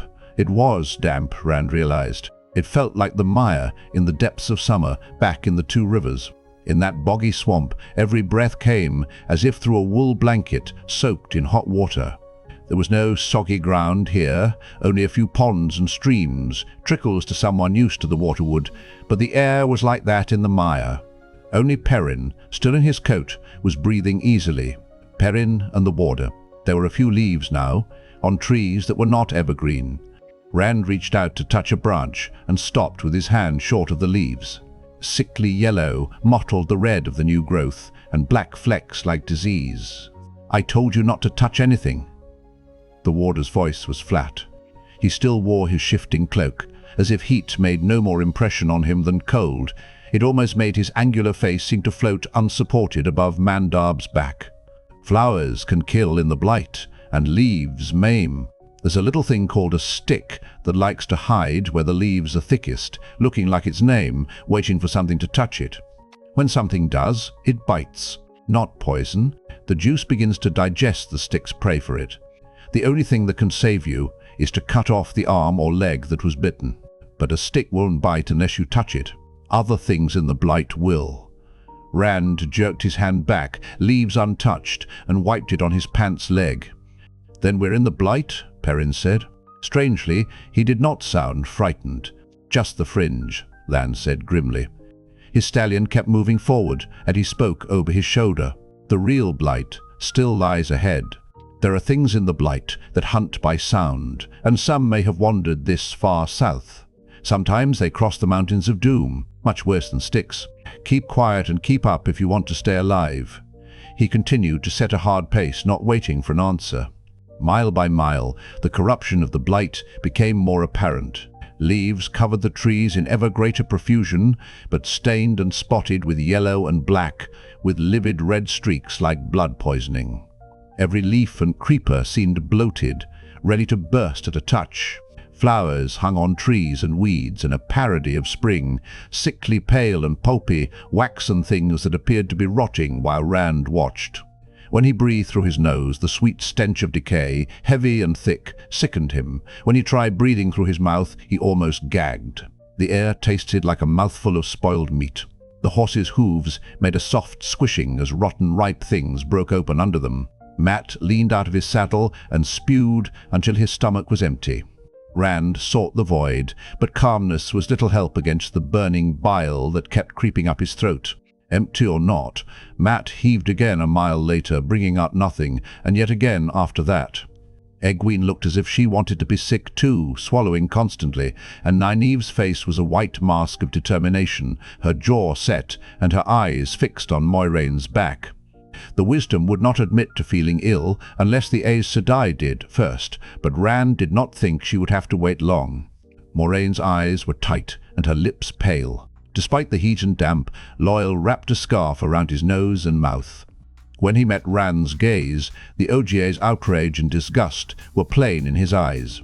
"I had heard," he began, his voice muffled by the wool, then stopped to clear his throat with a grimace. "Foch, it tastes like topping tate, and topping tate, and topping tate, and foch. I had heard and read about the Blight, but nothing could describe topping tate, and topping tate, and..." His gesture somehow took in the smell, as well as the eye-sickening growth. That even the Dark One should do this to trees. Foch. The warder was not affected, of course, at least not that Rand could see, but to his surprise neither was Perrin. Or rather, not in the way the rest of them were. The big youth glared at the obscene forest through which they rode as he might have at an enemy, or the banner of an enemy. He caressed the axe at his belt as if unaware of what he was doing, and muttered to himself, half growling in a way that made the hair on Rand's neck stir. Even in full sunlight his eyes glowed, golden and fierce. The heat did not abate as the bloody sun fell toward the horizon. In the distance to the north, mountains rose, higher than the mountains of mist, black against the sky. Sometimes an icy wind from the sharp peaks gusted far enough to reach them. The torrid humidity leached away most of the mountain chill, but what remained was winter cold compared to the swelter it replaced, if just for a moment. The sweat on Rand's face seemed to flash into beads of ice. As the wind died, the beads melted again, running angry lines down his cheeks, and the thick heat returned harder than before by comparison.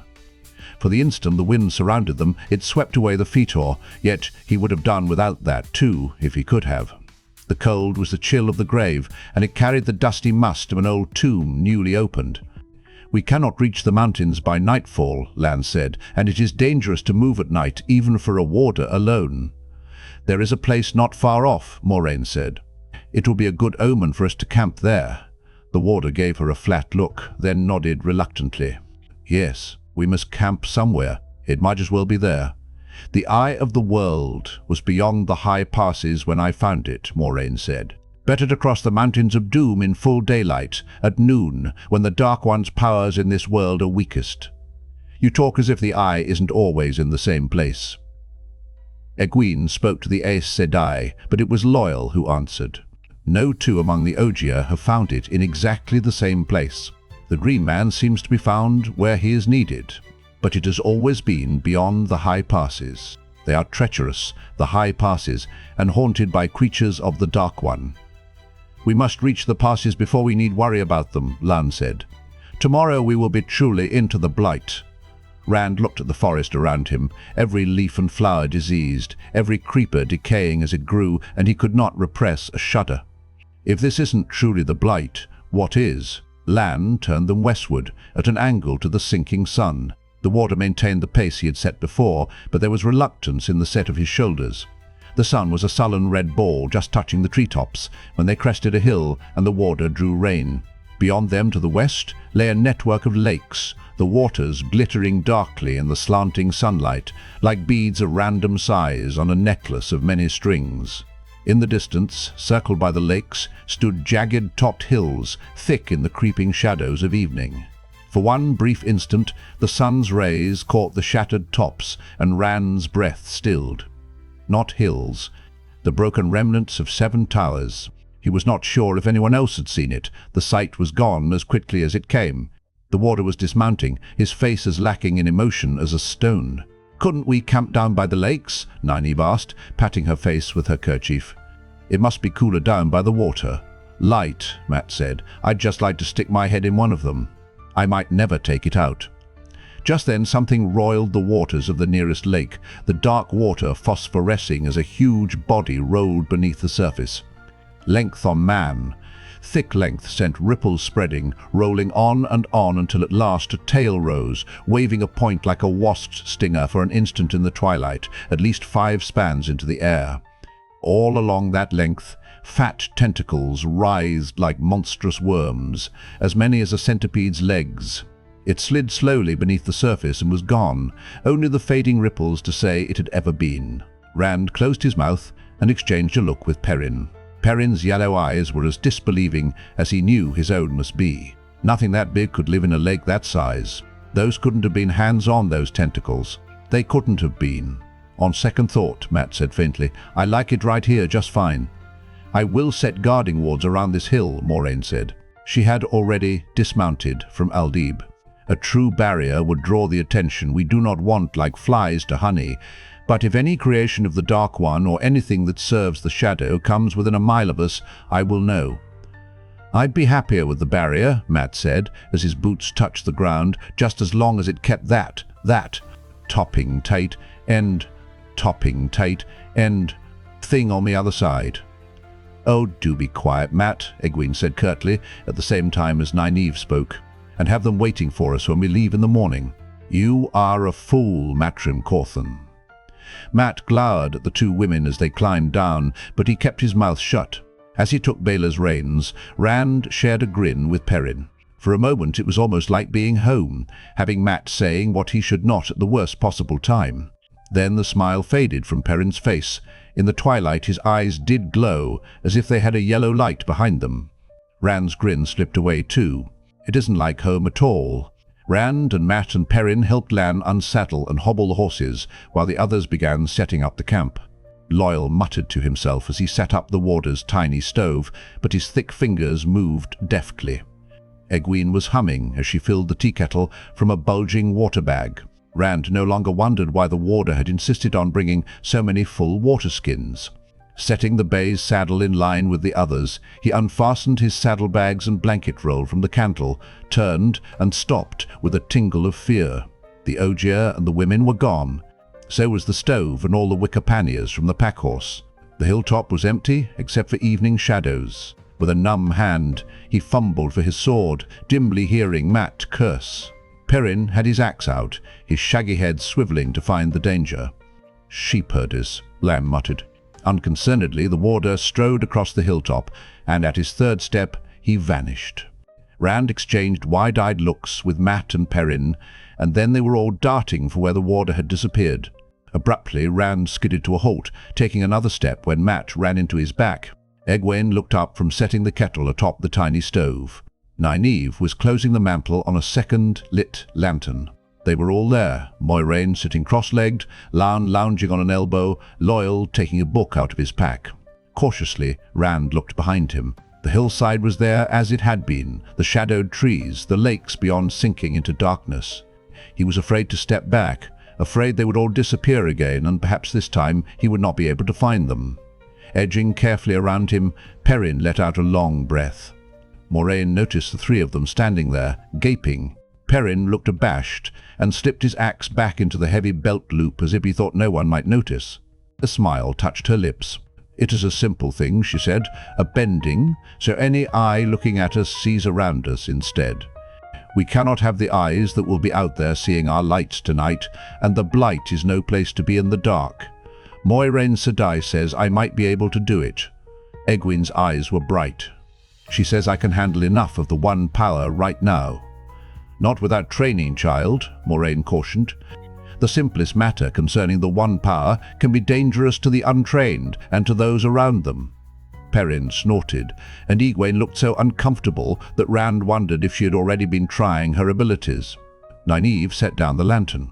Together with the tiny flame of the stove, the pair of lanterns gave a generous light. "When you go to Tar Valon, Egwene," she said carefully, "perhaps I'll go with you." The look she gave Moiraine was strangely defensive. It will do her good to see a familiar face among strangers. She'll need someone to advise her besides Sedai. Perhaps that would be for the best, Wisdom, Moiraine said simply. Egwene laughed and clapped her hands. Oh, that will be wonderful. And you, Rand. You'll come too, won't you? He paused in the act of sitting across the stove from her, then slowly lowered himself. He thought her eyes had never been bigger, or brighter, or more like pools that he could lose himself in.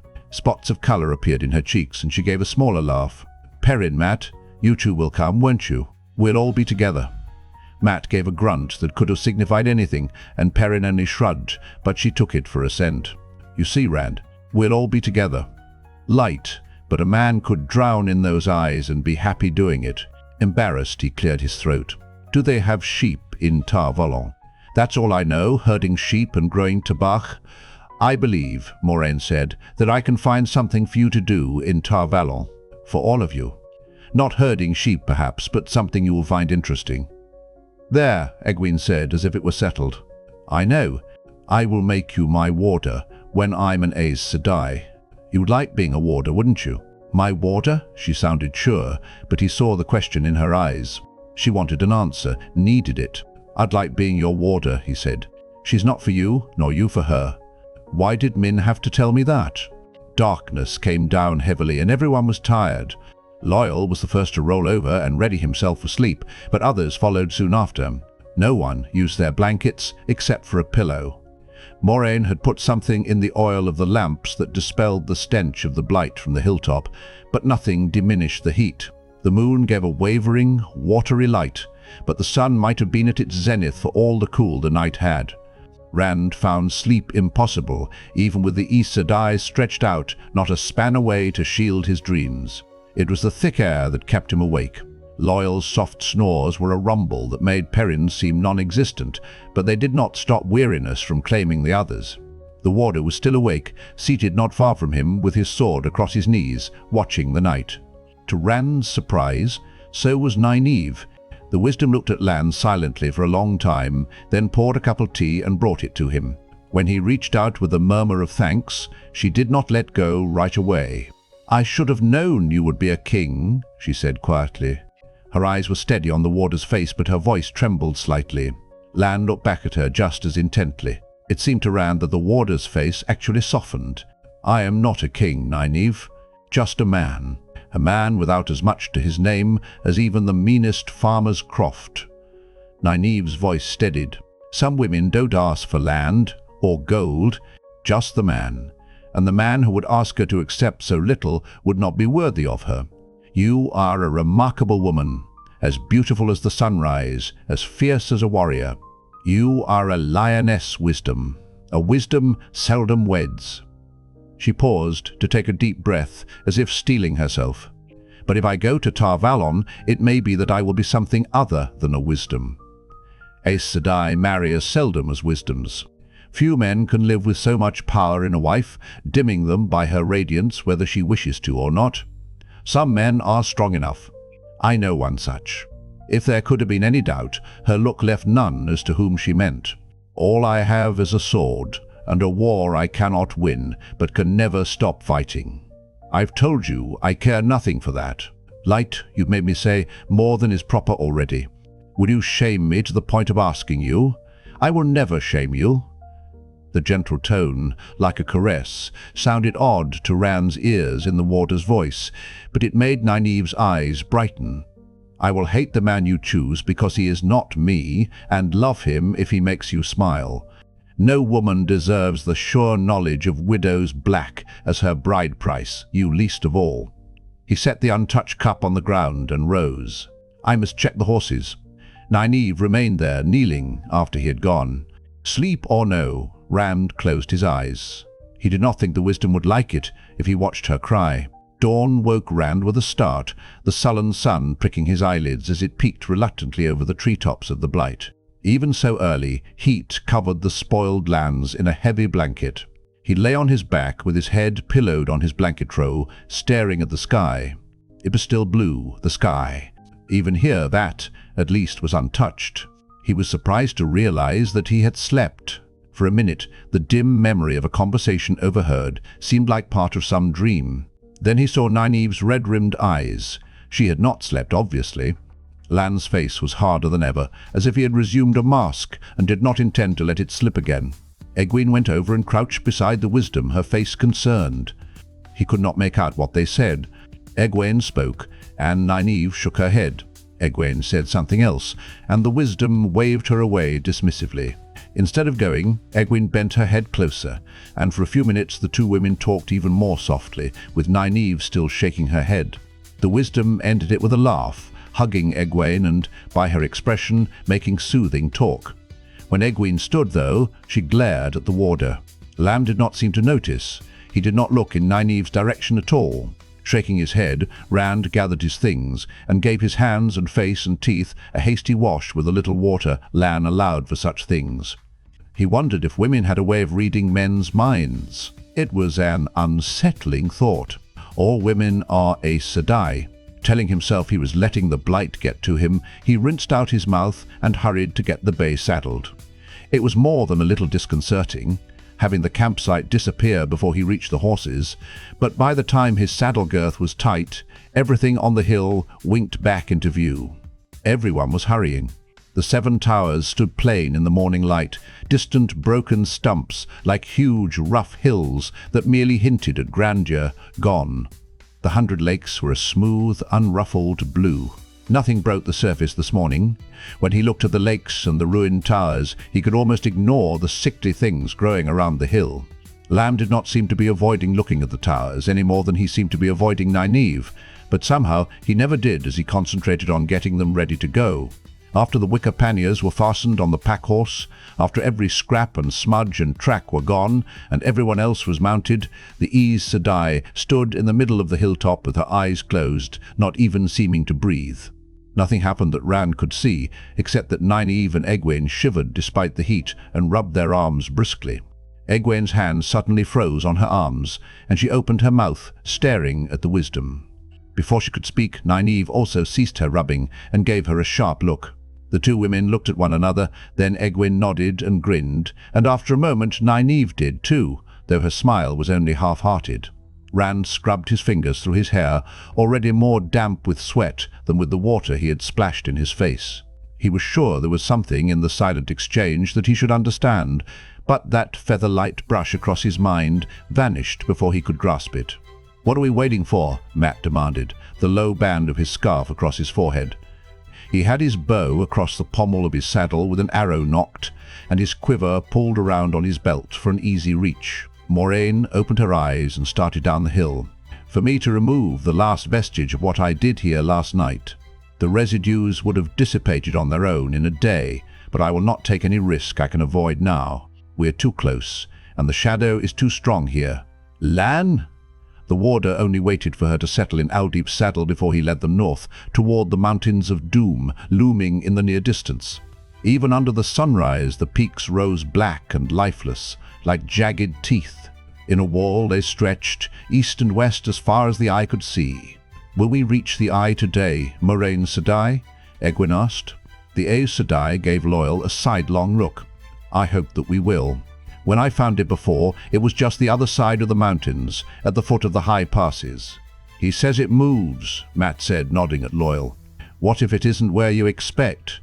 Then we will continue to hunt until we do find it. The Green Man senses need, and there can be no need greater than ours. Our need is the hope of the world." As the mountains drew closer, so did the true Blight. Where a leaf had been spotted black and mottled yellow before, now foliage fell wetly while he watched, breaking apart from the weight of its own corruption. The trees themselves were tortured, crippled things, twisted branches clawing at the sky as if begging mercy from some power that refused to hear. Ooze slid like pus from bark cracked and split. As if nothing truly solid was left to them, the trees seemed to tremble from the passage of the horses over the ground. "Look as if they want to grab us," Mat said nervously. Nynaeve gave him an exasperated, scornful look, and he added fiercely, "Well, they do look it. And some of them do want it," the Aes Sedai said. Her eyes over her shoulder were harder than Lan's for an instant. "But they want no part of what I am, and my presence protects you." Mat laughed uneasily, as if he thought it a joke on her part. Rand was not so sure. This was the Blight after all. But trees don't move. Why would a tree grab a man, even if it could? We're imagining things, and she's just trying to keep us alert. Abruptly, he stared off to his left, into the forest. That tree, not 20 paces away, had trembled, and it was none of his imagination. He could not say what kind it was, or had been, so gnarled and tormented was its shape. As he watched, the tree suddenly whipped back and forth again, then bent down, flailing at the ground. Something screamed, shrill and piercing. The tree sprang back straight, its limbs entwined around a dark mass that writhed and spat and screamed. He swallowed hard and tried to edge Red away, but trees stood on every side and trembled. The Bay rolled his eyes, white showing all the way around. Rand found himself in a solid knot of horseflesh as everyone else tried to do the same as he. "Keep moving," Lan commanded, drawing his sword.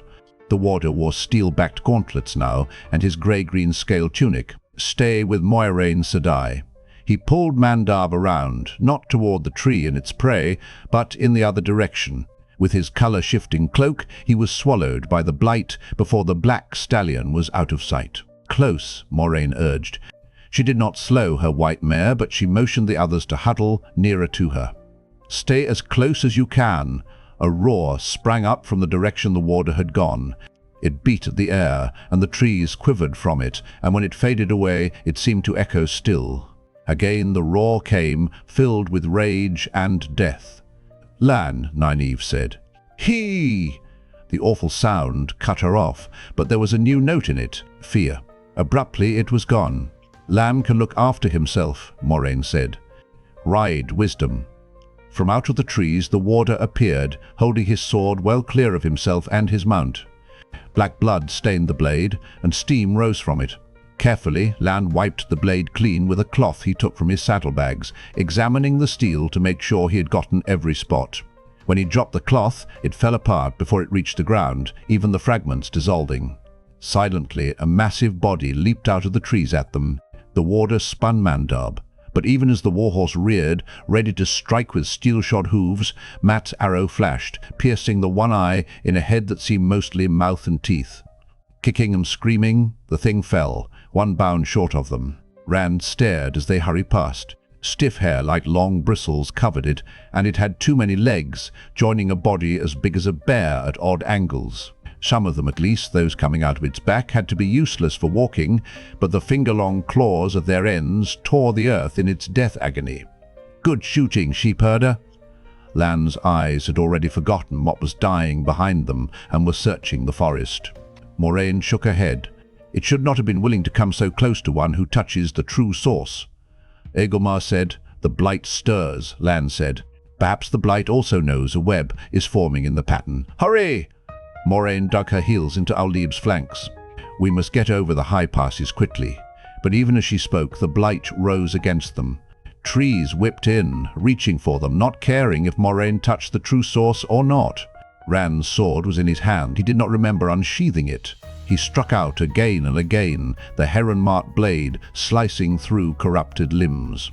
Hungry branches jerked back, severed, writhing stumps. He almost thought he heard them scream. But always more came, wriggling like snakes, attempting to snare his arms, his waist, his neck.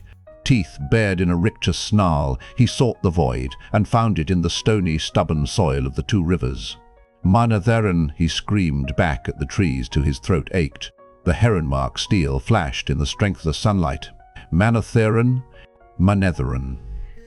Standing in his stirrups, Mat sent arrow after arrow flashing into the forest, striking at deformed shapes that snarled and gnashed uncounted teeth on the shafts that killed them, bit at the clawed forms fighting to get over them, to reach the mounted figures. Mat, too, was lost to the present. "Karayan Kaldazar," he shouted, as he drew fletchings to cheek and loosed. "Kalayan Elisande, al Elisande, modero dagain, pastuente quebiar. Al Elisande." Perrin also stood in his stirrups, silent and grim. He had taken the lead, and his axe hewed a path through forest and foul flesh alike, whichever came before him. Flailing trees and howling things shied from the stocky axeman, shying as much from the fierce golden eyes as from the whistling axe. He forced his horse forward, step by determined step. Fireballs streaked from Moiraine's hands, and where they struck, a writhing tree became a torch. A toothed shape shrieked and beat with human hands, rent its own flaming flesh with fierce claws until it died. Again and again the warder took Mandab into the trees, his blade and gauntlets dripping with blood that bubbled and steamed. When he came back now, more often than not, there were gashes in his armor, bleeding gashes in his flesh, and his warhorse stumbled and bled too. Each time the Aes Sedai paused to lay her hands on the wounds, and when she took them away, only the blood was left on unmarked flesh. "I light signal fires for the half-men," she said bitterly. "Press on. Press on!" They made their way one slow pace at a time. If the trees had not struck into the mass of attacking flesh as much as if the humans, if the creatures, no two alike, had not fought the trees and one another as much as to reach them, Rand was sure they would have been overwhelmed. He was not certain it would not happen still. Then a fluting cry arose behind them. Distant and thin, it cut through the snarling from the denizens of the Blight around them. In an instant the snarling ceased, as if it had been sliced off with a knife. The attacking shapes froze, the trees went still. As suddenly as the things with legs had appeared, they melted away, vanishing into the twisted forest.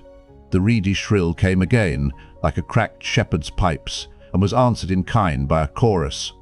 Half a dozen, singing among themselves, far behind. "Worms," Lan said grimly, bringing a moan from Loyal. "They've given us a respite, if we have time to use it." His eyes were me-assuring the distance yet to the mountains. "Few things in the Blights will face a worm. Can it be avoided?" He dug his heels into Mandab's flanks. "Ride!" The whole party plunged after him through a Blight that suddenly seemed truly dead, except for the piping behind.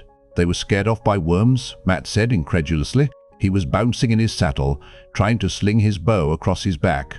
A worm. There was a sharp difference in the way the warder said it from the way Matt had. "Can kill a Fade, if the Fade hasn't the Dark One's own luck with it. We have an entire pack on our trail. Ride. Ride!" The dark peaks were closer now. An hour, Rand estimated, at the pace the warder was setting. "Won't the worms follow us into the mountains?" Egwene asked breathlessly, and Lan gave a sharp laugh. "They won't. Worms are afraid of what lives in the high passes," Loyal moaned again. Rand wished the Ogier would stop doing that. He was well aware that Loyal knew more about the Blight than any of them except Lan, even if it was from reading books in the safety of a steading. "But why does he have to keep reminding me that there's worse yet than we've seen?" The Blight flowed past, weeds and grasses splashing rotten under galloping hooves.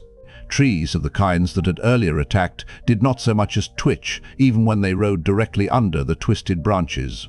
The mountains of doom filled the sky ahead, black and bleak, and almost near enough to touch, it seemed. The piping came both sharp and clear, and there were squishing sounds behind them, louder than the things crushed under hooves.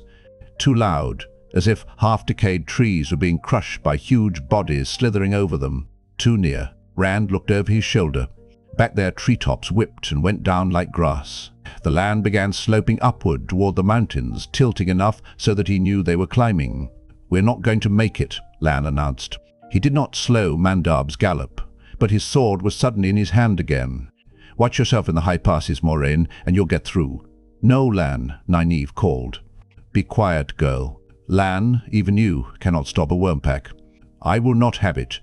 I will need you for the eye." "Arrows," Matt called breathlessly. "The worms wouldn't even feel them," the warder shouted. "They must be cut to pieces. Don't feel much, but hunger. Sometimes fear." Clinging to his saddle with a death grip, Rand shrugged, trying to loosen the tightness in his shoulders. His whole chest felt tight until he could hardly breathe, and his skin stung in hot pinpricks. The Blight had turned to foothills. He could see the route they must climb once they reached the mountains, the twisting path of the high pass beyond, like an axe blow cleaving into the black stone. Light. What's up ahead that can scare what's behind? Light, help me. I'd never been so afraid. I didn't want to go any further. No further. Seeking the flame and the void, he railed at himself. "Fool. You frightened, cowardly fool. You can't stay here, and you can't go back. Are you going to leave Egwene to face it alone?" The void eluded him, forming, then shivering into 1,000 points of light, reforming and shattering again, each point burning into his bones, until he quivered with the pain and thought he must burst open. Light, help me, I can't go on. Light, help me. He was gathering the bay's reins to turn back, to face the worms or anything rather than what lay ahead, when the nature of the land changed. Between one slope of a hill and the next, between crest and peak, the blight was gone. Green leaves covered peacefully spreading branches. Wildflowers made a carpet of bright patches in grasses stirred by a sweet spring breeze. Butterflies fluttered from blossom to blossom with buzzing bees, and birds trilled their songs. Gaping, he galloped on until he suddenly realized that Moiraine and Lan and Loyal had stopped. The others, too. Slowly he drew rein, his face frozen in astonishment. Egwene's eyes were about to come out of her head, and Nynaeve's jaw had dropped. "We have reached safety," Moiraine said. "This is the Green Man's place, and the Eye of the World is here. Nothing of the Blight can enter here." "I thought it was on the other side of the mountains," Rand mumbled. He could still see the peaks filling the northern horizon and the high passes. "You said it was always beyond the passes." "This place," said a deep voice from the trees, "is always where it is. All that changes is where those who need it are." A figure stepped out of the foliage, a man-shape as much bigger than Loyal as the Ogier was bigger than Rand. A man-shape of woven vines and leaves, green and growing. His hair was grass, flowing to his shoulders, his eyes, huge hazelnuts, his fingernails, acorns. Green leaves made his tunic and trousers, seamless bark, his boots. Butterflies swirled around him, lighting on his fingers, his shoulders, his face. Only one thing spoiled the verdant perfection. A deep fissure ran up his cheek and temple across the top of his head, and in that the vines were brown and withered. "The Green Man," Egwene whispered, and the scarred face smiled. For a moment it seemed as if the birds sang louder. "Of course I am. Who else would be here?" The hazelnut eyes regarded Loyal. "It is good to see you, little brother. In the past, many of you came to visit me, but few of recent days." Loyal scrambled down from his big horse and bowed formally. "You honor me, tree brother. Chingle machoshi, tingshan." Smiling, the Green Man put an arm around the Ogier's shoulders. Alongside Loyal, he looked like a man beside a boy. "There is no honoring, little brother. We will sing tree songs together and remember the great trees and the steading and hold the longing at bay." He studied the others just now getting down from their horses, and his eyes lit on Perrin. "A wolf brother. Do the old times truly walk again then?" Rand stared at Perrin. For his part, Perrin turned his horse so it was between him and the Green Man and bent to check the girth. Rand was sure he just wanted to avoid the Green Man's searching gaze. Suddenly, the Green Man spoke to Rand. "Strange clothes you wear, child of the dragon.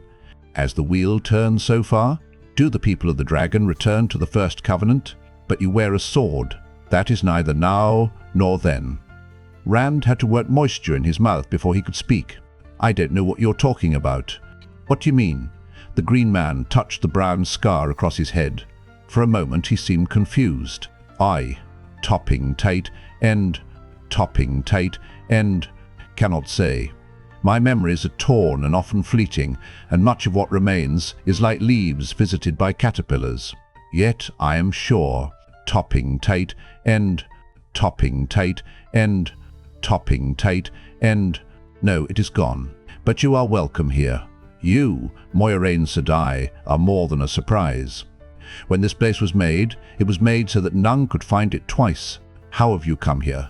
"Need," Moiraine replied. "My need, the world's need, most of all, is the world's need. We have come to see the Eye of the World." The Green Man sighed, the wind sighing through thick-leafed branches. "Then it has come again. That memory remains whole. The Dark One stirs. I have feared it. Every turning of years, the Blight strives harder to come inside, and this turn, the struggle to keep it out, has been greater than ever since the beginning. Come, I will take you." Leading the bay, Rand followed the Green Man with the other Emond's fielders, all staring as if they could not decide whether to look at the Green Man or the forest.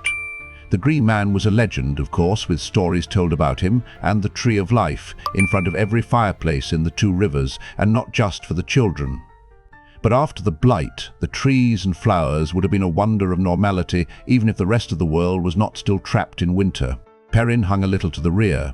When Rand glanced back, the big, curly-haired youth looked as if he did not want to hear anything else the Green Man had to say. He could understand that. Child of the Dragon. Warily he watched the Green Man, walking ahead with Moiraine and Lan, butterflies surrounding him in a cloud of yellows and reds. What did he mean? No, I don't want to know. Even so, his step fell lighter, his legs springier. The uneasiness still lay in his gut, churning his stomach, but the fear had become so diffuse it might as well be gone. He did not think he could expect more, not with the Blight half a mile away, even if Moiraine was right about nothing from the Blight being able to enter here. The thousands of burning points piercing his bones had winked out. At the very moment he came within the Green Man's domain, he was sure. It's him that winked them out, he thought, the Green Man and this place. Egwene felt it, and Nynaeve too, the soothing peace, the calm of beauty. He could tell. They wore small, serene smiles, and brushed flowers with their fingers, pausing to smell and breathing deep. When the Green Man noticed, he said, "Flowers are meant to adorn. The plants, or humans, it is much the same. None mind, so long as you don't take too many." And he began plucking one from this plant and one from that, never more than two from any. Soon Nynaeve and Egwene wore caps of blossoms in their hair, pink wild rose and yellow bell and white morning star. The Wisdom's braid seemed a garden of pink and white to her waist. Even Moiraine received a pale garland of morning star on her brow, woven so deftly that the flowers still seemed to be growing. Rand was not sure they were not growing. The Green Man tended his forest garden as he walked, while he talked softly to Moiraine, taking care of whatever needed care without really thinking about it. His hazelnut eyes caught a crooked limb on a climbing wild rose, forced into an awkward angle by the blossom-covered limb of an apple tree, and he paused, still talking, to run his hand along the bend. Rand was not sure if his eyes were playing tricks, or if thorns actually did bend out of the way so as not to prick those green fingers. When the towering shape of the Green Man moved on, the limb ran straight and true, spreading red petals among the white of apple blossoms. He bent to cup one huge hand around a tiny seed lying on a patch of pebbles, and when he straightened, a small shoot had roots through the rocks to good soil. All things must grow where they are, according to the pattern, he explained over his shoulder, as if apologizing, and face the turning of the wheel, but the Creator will not mind if I give just a little help. Rand led Red around the shoot, careful not to let the bay's hooves crush it. It did not seem right to destroy what the Green Man had done just to avoid an extra step. Egwene smiled at him, one of her secret smiles, and touched his arm. She was so pretty, with her unbound hair full of flowers, that he smiled back at her until she blushed and lowered her eyes. "I will protect you," he thought. "Whatever else happens, I will see you safe, I swear it."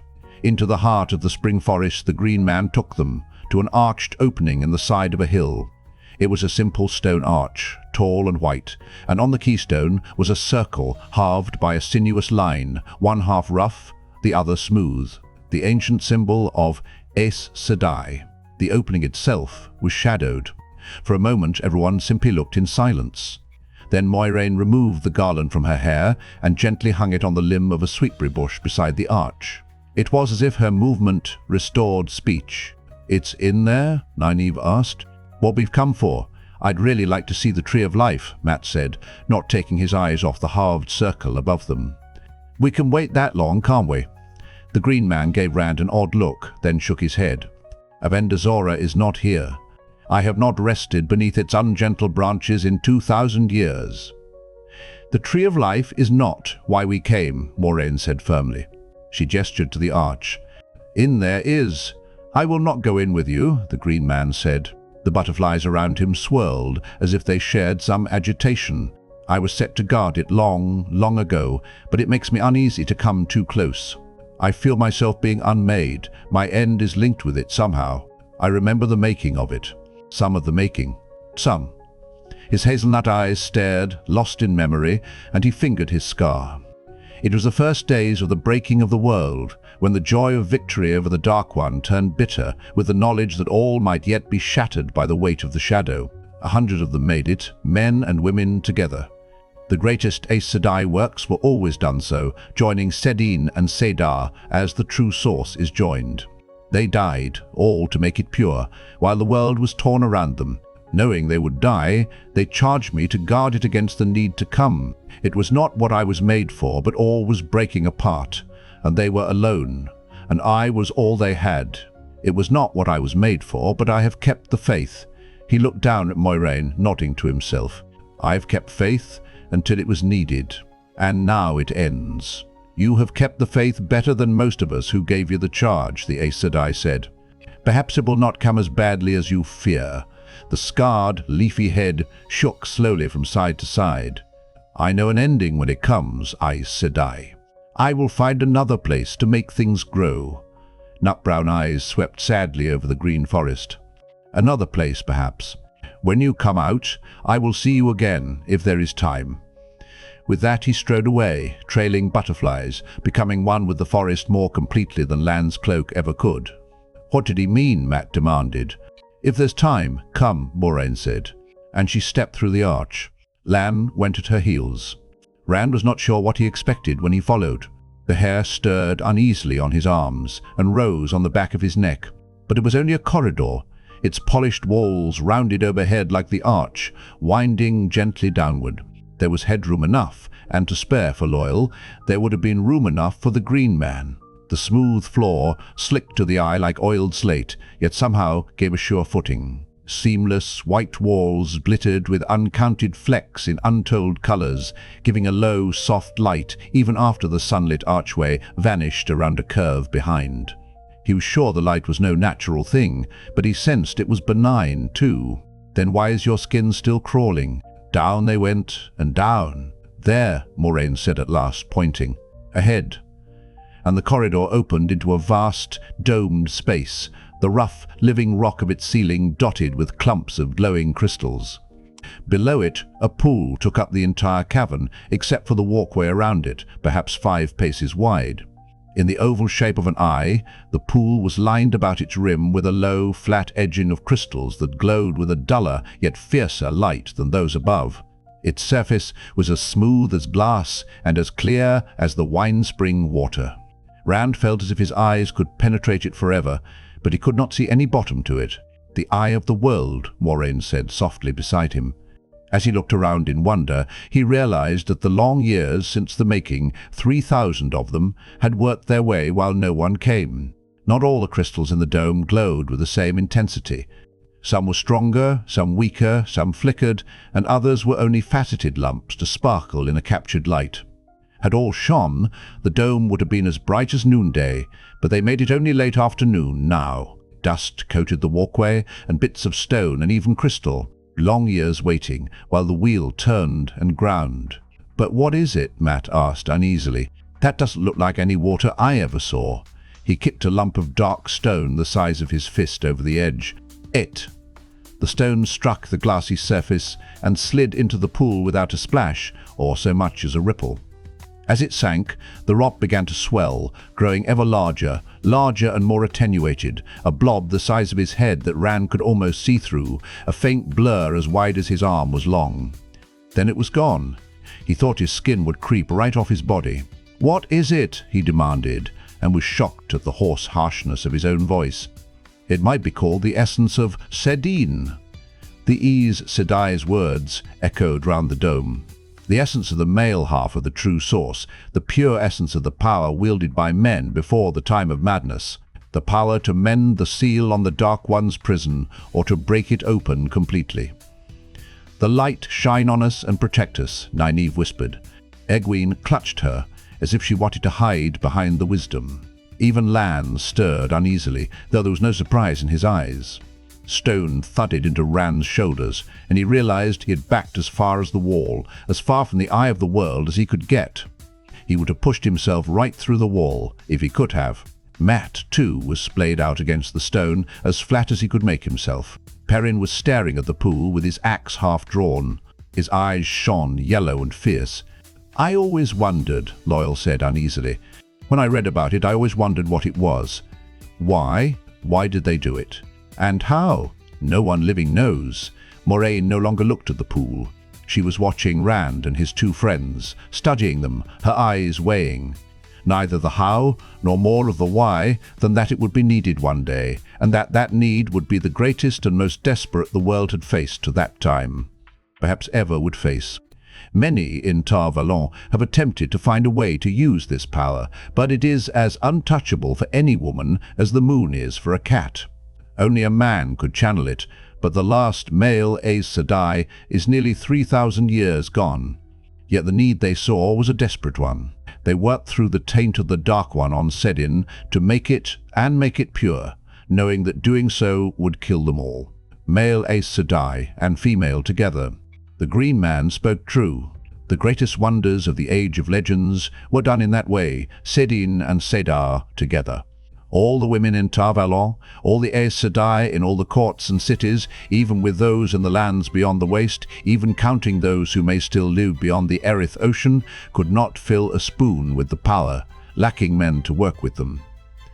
Rand's throat rasped as if he had been screaming. Why did you bring us here?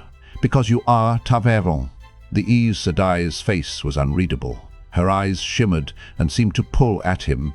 Because the Dark One's power will strike here, and because it must be confronted and stopped, or the shadow will cover the world. There is no need greater than that. Let us go out into the sunlight again, while there is yet time.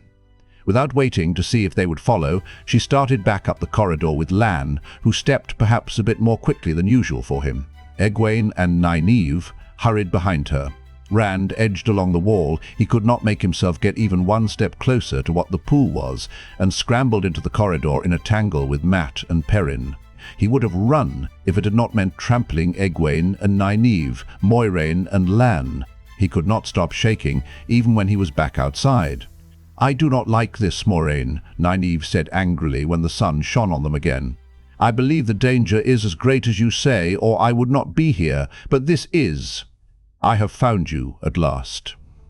Rand jerked as if a rope had tightened around his neck. The words, the voice, topping tight, end, topping tight, end.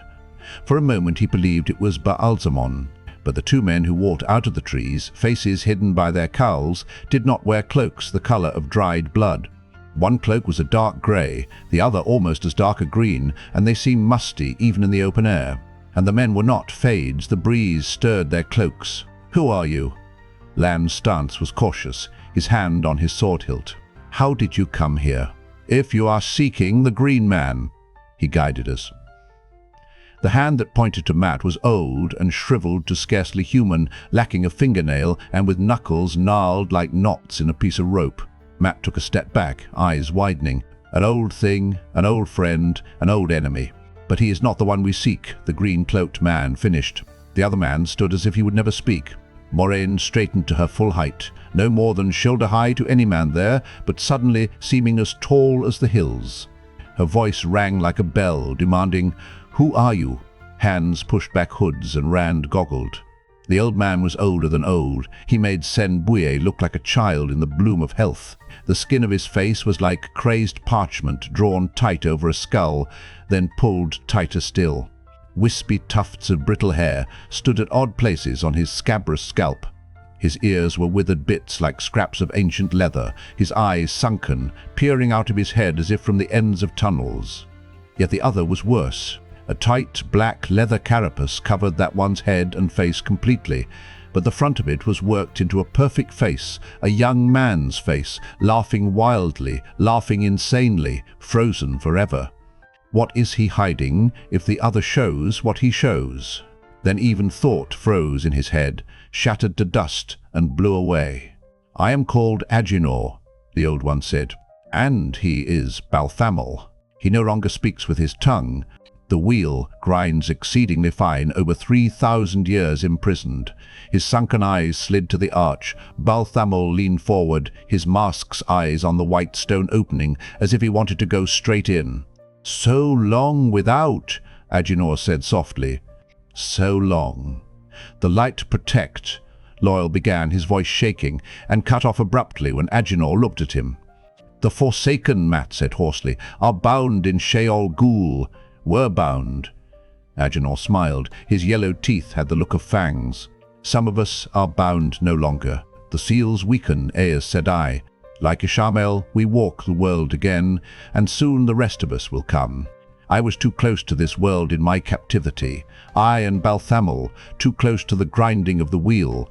But soon the great Lord of the Dark will be free and give us new flesh, and the world will be ours once more. You will have no Luz Therin Kinslayer this time. No Lord of the Morning to save you. We know the one we seek now, and there is no more need for the rest of you." Lan's sword sprang from its scabbard too fast for Rand's eye to follow. Yet the warder hesitated, eyes flickering to Moiraine, to Nynaeve. The two women stood well apart. To put himself between either of them, and the Forsaken would put him further from the other. Only for a heartbeat the hesitation lasted, but as the warder's feet moved, Aginor raised his hand. It was a scornful gesture, a flipping of his gnarled fingers as if to shoo away a fly. The warder flew backwards through the air, as though a huge fist had caught him. With a dull thud, Lan struck the stone arch, hanging there for an instant before dropping in a flaccid heap, his sword lying near his outstretched hand. "No!" Nynaeve screamed. "Be still," Moiraine commanded. But before anyone else could move, the Wisdom's knife had left her belt, and she was running toward the Forsaken, her small blade upraised. "The light blind you," she cried, striking at Aginor's chest. The other Forsaken moved like a viper. While her blow still fell, Balthamel's leather-cased hand darted out to seize her chin, fingers sinking into one cheek, while thumb dug into the other, driving the blood out with their pressure and raising the flesh in pale ridges. A convulsion racked Nynaeve from head to toe, as if she had been cracked like a whip. Her knife dropped uselessly from dangling fingers as Balthamel lifted her by his grip, brought her up to where the leather mask stared into her still quivering face. Her toes spasmed a foot above the ground. Flowers rained from her hair. "I've almost forgotten the pleasures of the flesh." Aginor's tongue crossed his withered lips, sounding like stone on rough leather. But Balthamel remembers much. The laughter of the mask seemed to grow wilder, and the wail that left Nynaeve burned Rand's ears like despair ripped from her living heart. Suddenly Egwene moved, and Rand saw that she was going to help Nynaeve.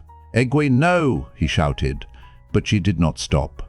His hand had gone to his sword at Nynaeve's cry, but now he abandoned it and threw himself at Egwene. He thudded into her before she took her third step, carrying them both to the ground. Egwene landed under him with a gasp, immediately thrashing to get free. Others were moving too, he realized. Perrin's axe whirled into his hands, and his eyes glowed golden and fierce. "Wisdom," Mat howled, the dagger from Shadar Logoth in his fist. "No!" Rand called. "You can't fight the Forsaken." But they ran past him as if they had not heard, their eyes on Nynaeve and the two Forsaken. Aginor glanced at them, unconcernedly. "Topping tight, end, topping tight, end," and smiled. Rand felt the air stir above him like the crack of a giant's whip. Mat and Perrin, not even halfway to the Forsaken, stopped as if they had run into a wall, bounced back to sprawl on the ground. "Good," Aginor said. "A fitting place for you. If you learn to abase yourself properly in worship of us, I might let you live." Hastily, Rand scrambled to his feet. Perhaps he could not fight the Forsaken, no ordinary human could, but he would not let them believe for a minute that he was groveling before them. He tried to help Egwene up, but she slapped his hands away and stood by herself, angrily brushing off her dress. Mat and Perrin had also stubbornly pushed themselves unsteadily erect. "You will learn," Aginor said, "if you want to live. Now that I have found what I need," his eyes went to the stone archway, "I may take the time to teach you." "This shall not be." The green man strode out of the trees with a voice like lightning striking an ancient oak. "You do not belong here." Aginor spared him a brief, contemptuous glance. "Begone. Your time is ended, all your kind, but you long since dust. Live what life is left to you, and be glad you are beneath our notice." "This is my place," the green man said, "and you shall hurt no living thing here." Balthamel tossed Nynaeve aside like a rag, and like a crumpled rag she fell, eyes staring, limp as if all her bones had melted. One leather-clad hand lifted, and the green man roared as smoke rose from the vines that wove him. The wind in the trees echoed his pain. Aginor turned back to Rand and the others, as if the green man had been dealt with, but one long stride and massive leafy arms wrapped themselves around Balthamel, raising him high, crushing him against a chest of thick creepers, black leather mask laughing into hazelnut eyes dark with anger. Like serpents, Balthamel's arms writhed free, his gloved hands grasping the green man's head as though he would wrench it off. Flames shot up where those hands touched, vines withering, leaves falling. The green man bellowed as thick, dark smoke poured out between the vines of his body. On and on he roared, as if all of him were coming out of his mouth with the smoke that billowed between his lips. Suddenly, Balthamel jerked in the green man's grasp. The Forsaken's hands tried to push him away instead of clutching him. One gloved hand flung wide, topping tight, end, topping tight, end, and a tiny creeper burst through the black leather. A fungus, such as rings trees in the deep shadows of the forest, ringed his arm, sprang from nowhere to full grown, swelling to cover the length of it. Balthamel thrashed, and a shoot of stinkweed ripped open his carapace. Lichens dug in their roots and split tiny cracks across the leather of his face. Nettles broke the eyes of his mask. Death's head mushrooms tore open the mouth. The green man threw the Forsaken down.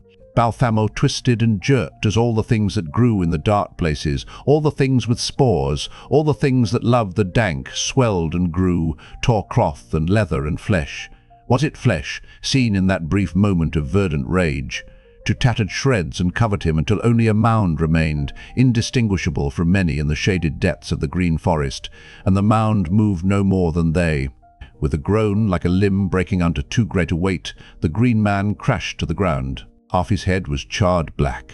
Tendrils of smoke still rose from him like grey creepers. Burned leaves fell from his arm as he painfully stretched out his blackened hand to gently cup an acorn. The earth rumbled as an oak seedling pushed up between his fingers. The green man's head fell, but the seedling reached for the sun, straining. Roots shot out and thickened, delved beneath the ground and rose again, thickened more as they sank. The trunk broadened and stretched upward, bark turning grey and fissured and ancient.